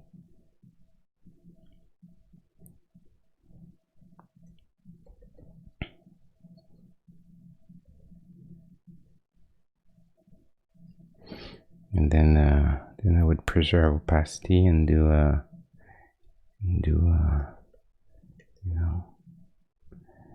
just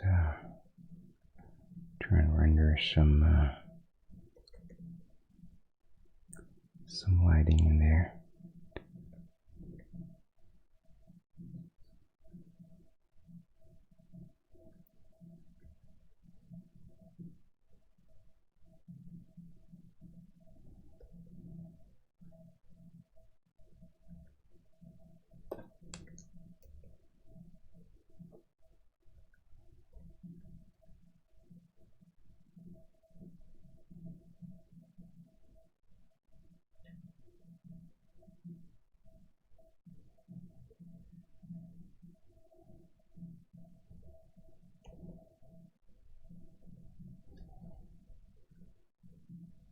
You know, something like this. Ah, Cat's back. The vengeance. And she's like, this time I will climb on you.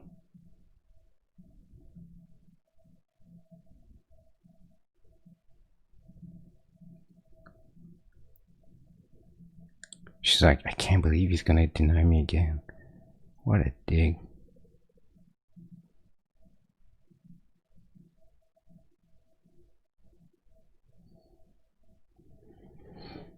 Let's turn this, flip this. Yeah, definitely. I think this definitely something. And you know what? You know the funny thing is, since I have here some smoke, I can use this as some of backdrop to actually show the fire at the head of it. You know? Wow. Yeah, that could be super fun. But I'm so tired right now that I think I'm gonna look. It's been more than 4 hours. I think I'm gonna call this stream, and then either we'll finish this next time, or sorry, more likely I'm gonna finish it tomorrow over the weekend or sometime offline, and then I'll post it. Right now, I'm kind of beat.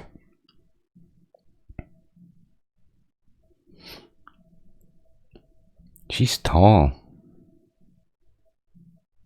Well, actually, could he carry her? Because that's the idea, right? He carries her away from the villains. I think so. I think he could lift her. Yeah, I think that's alright.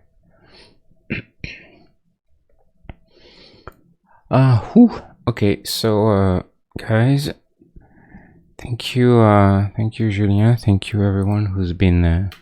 It's been quite a challenge. This guy again. Yeah, a bit difficult, but it's always fun to try and do things a bit different in different poses and trying to get the essence of a character. It's always fun, so I think it's worth trying, you know. So we'll keep going with the Rocketeer next time. Well, actually, I think I'm gonna probably finish this offline, because I mean, at this point, more or less, he's done. The only thing is, I'm gonna render this a bit more, maybe one more value, make it a little cleaner, blah blah, and then maybe just a bit of fire. It'll be it, you know. It'll be done. So there's not really that much more interesting stuff to show, I think. So I'll probably finish this offline. And at any rate, I will see you guys now on Monday. It's gonna be the next stream at 9 p.m. And I don't know what we'll do yet. It's been 2 characters in a row. Maybe we'll go back to an environment. Not sure. If you have ideas, as usual, send them my way. And thank you, everyone, to be here. Anyone who's been even lurking, not talking, I still appreciate quite a bit the fact that you guys are here. Just that simple fact is good. And I'm gonna call it now, and wish you all a very good weekend. And I'll see you guys on Monday. And go see First Man, because I think the movie is flopping, and that makes me sad, because I think it's gonna be really good. And actually, I'm pretty sure it's good, because I know a few people that I trust who have seen it and say it's great. So go see it, because we can't let Venom take over First Man. This is ridiculous. Anyway, that's just my 2 cents. Thank you very much. Have a great weekend, and I'll see you guys on Monday, 9 p.m. Pacific time. Thanks. Bye.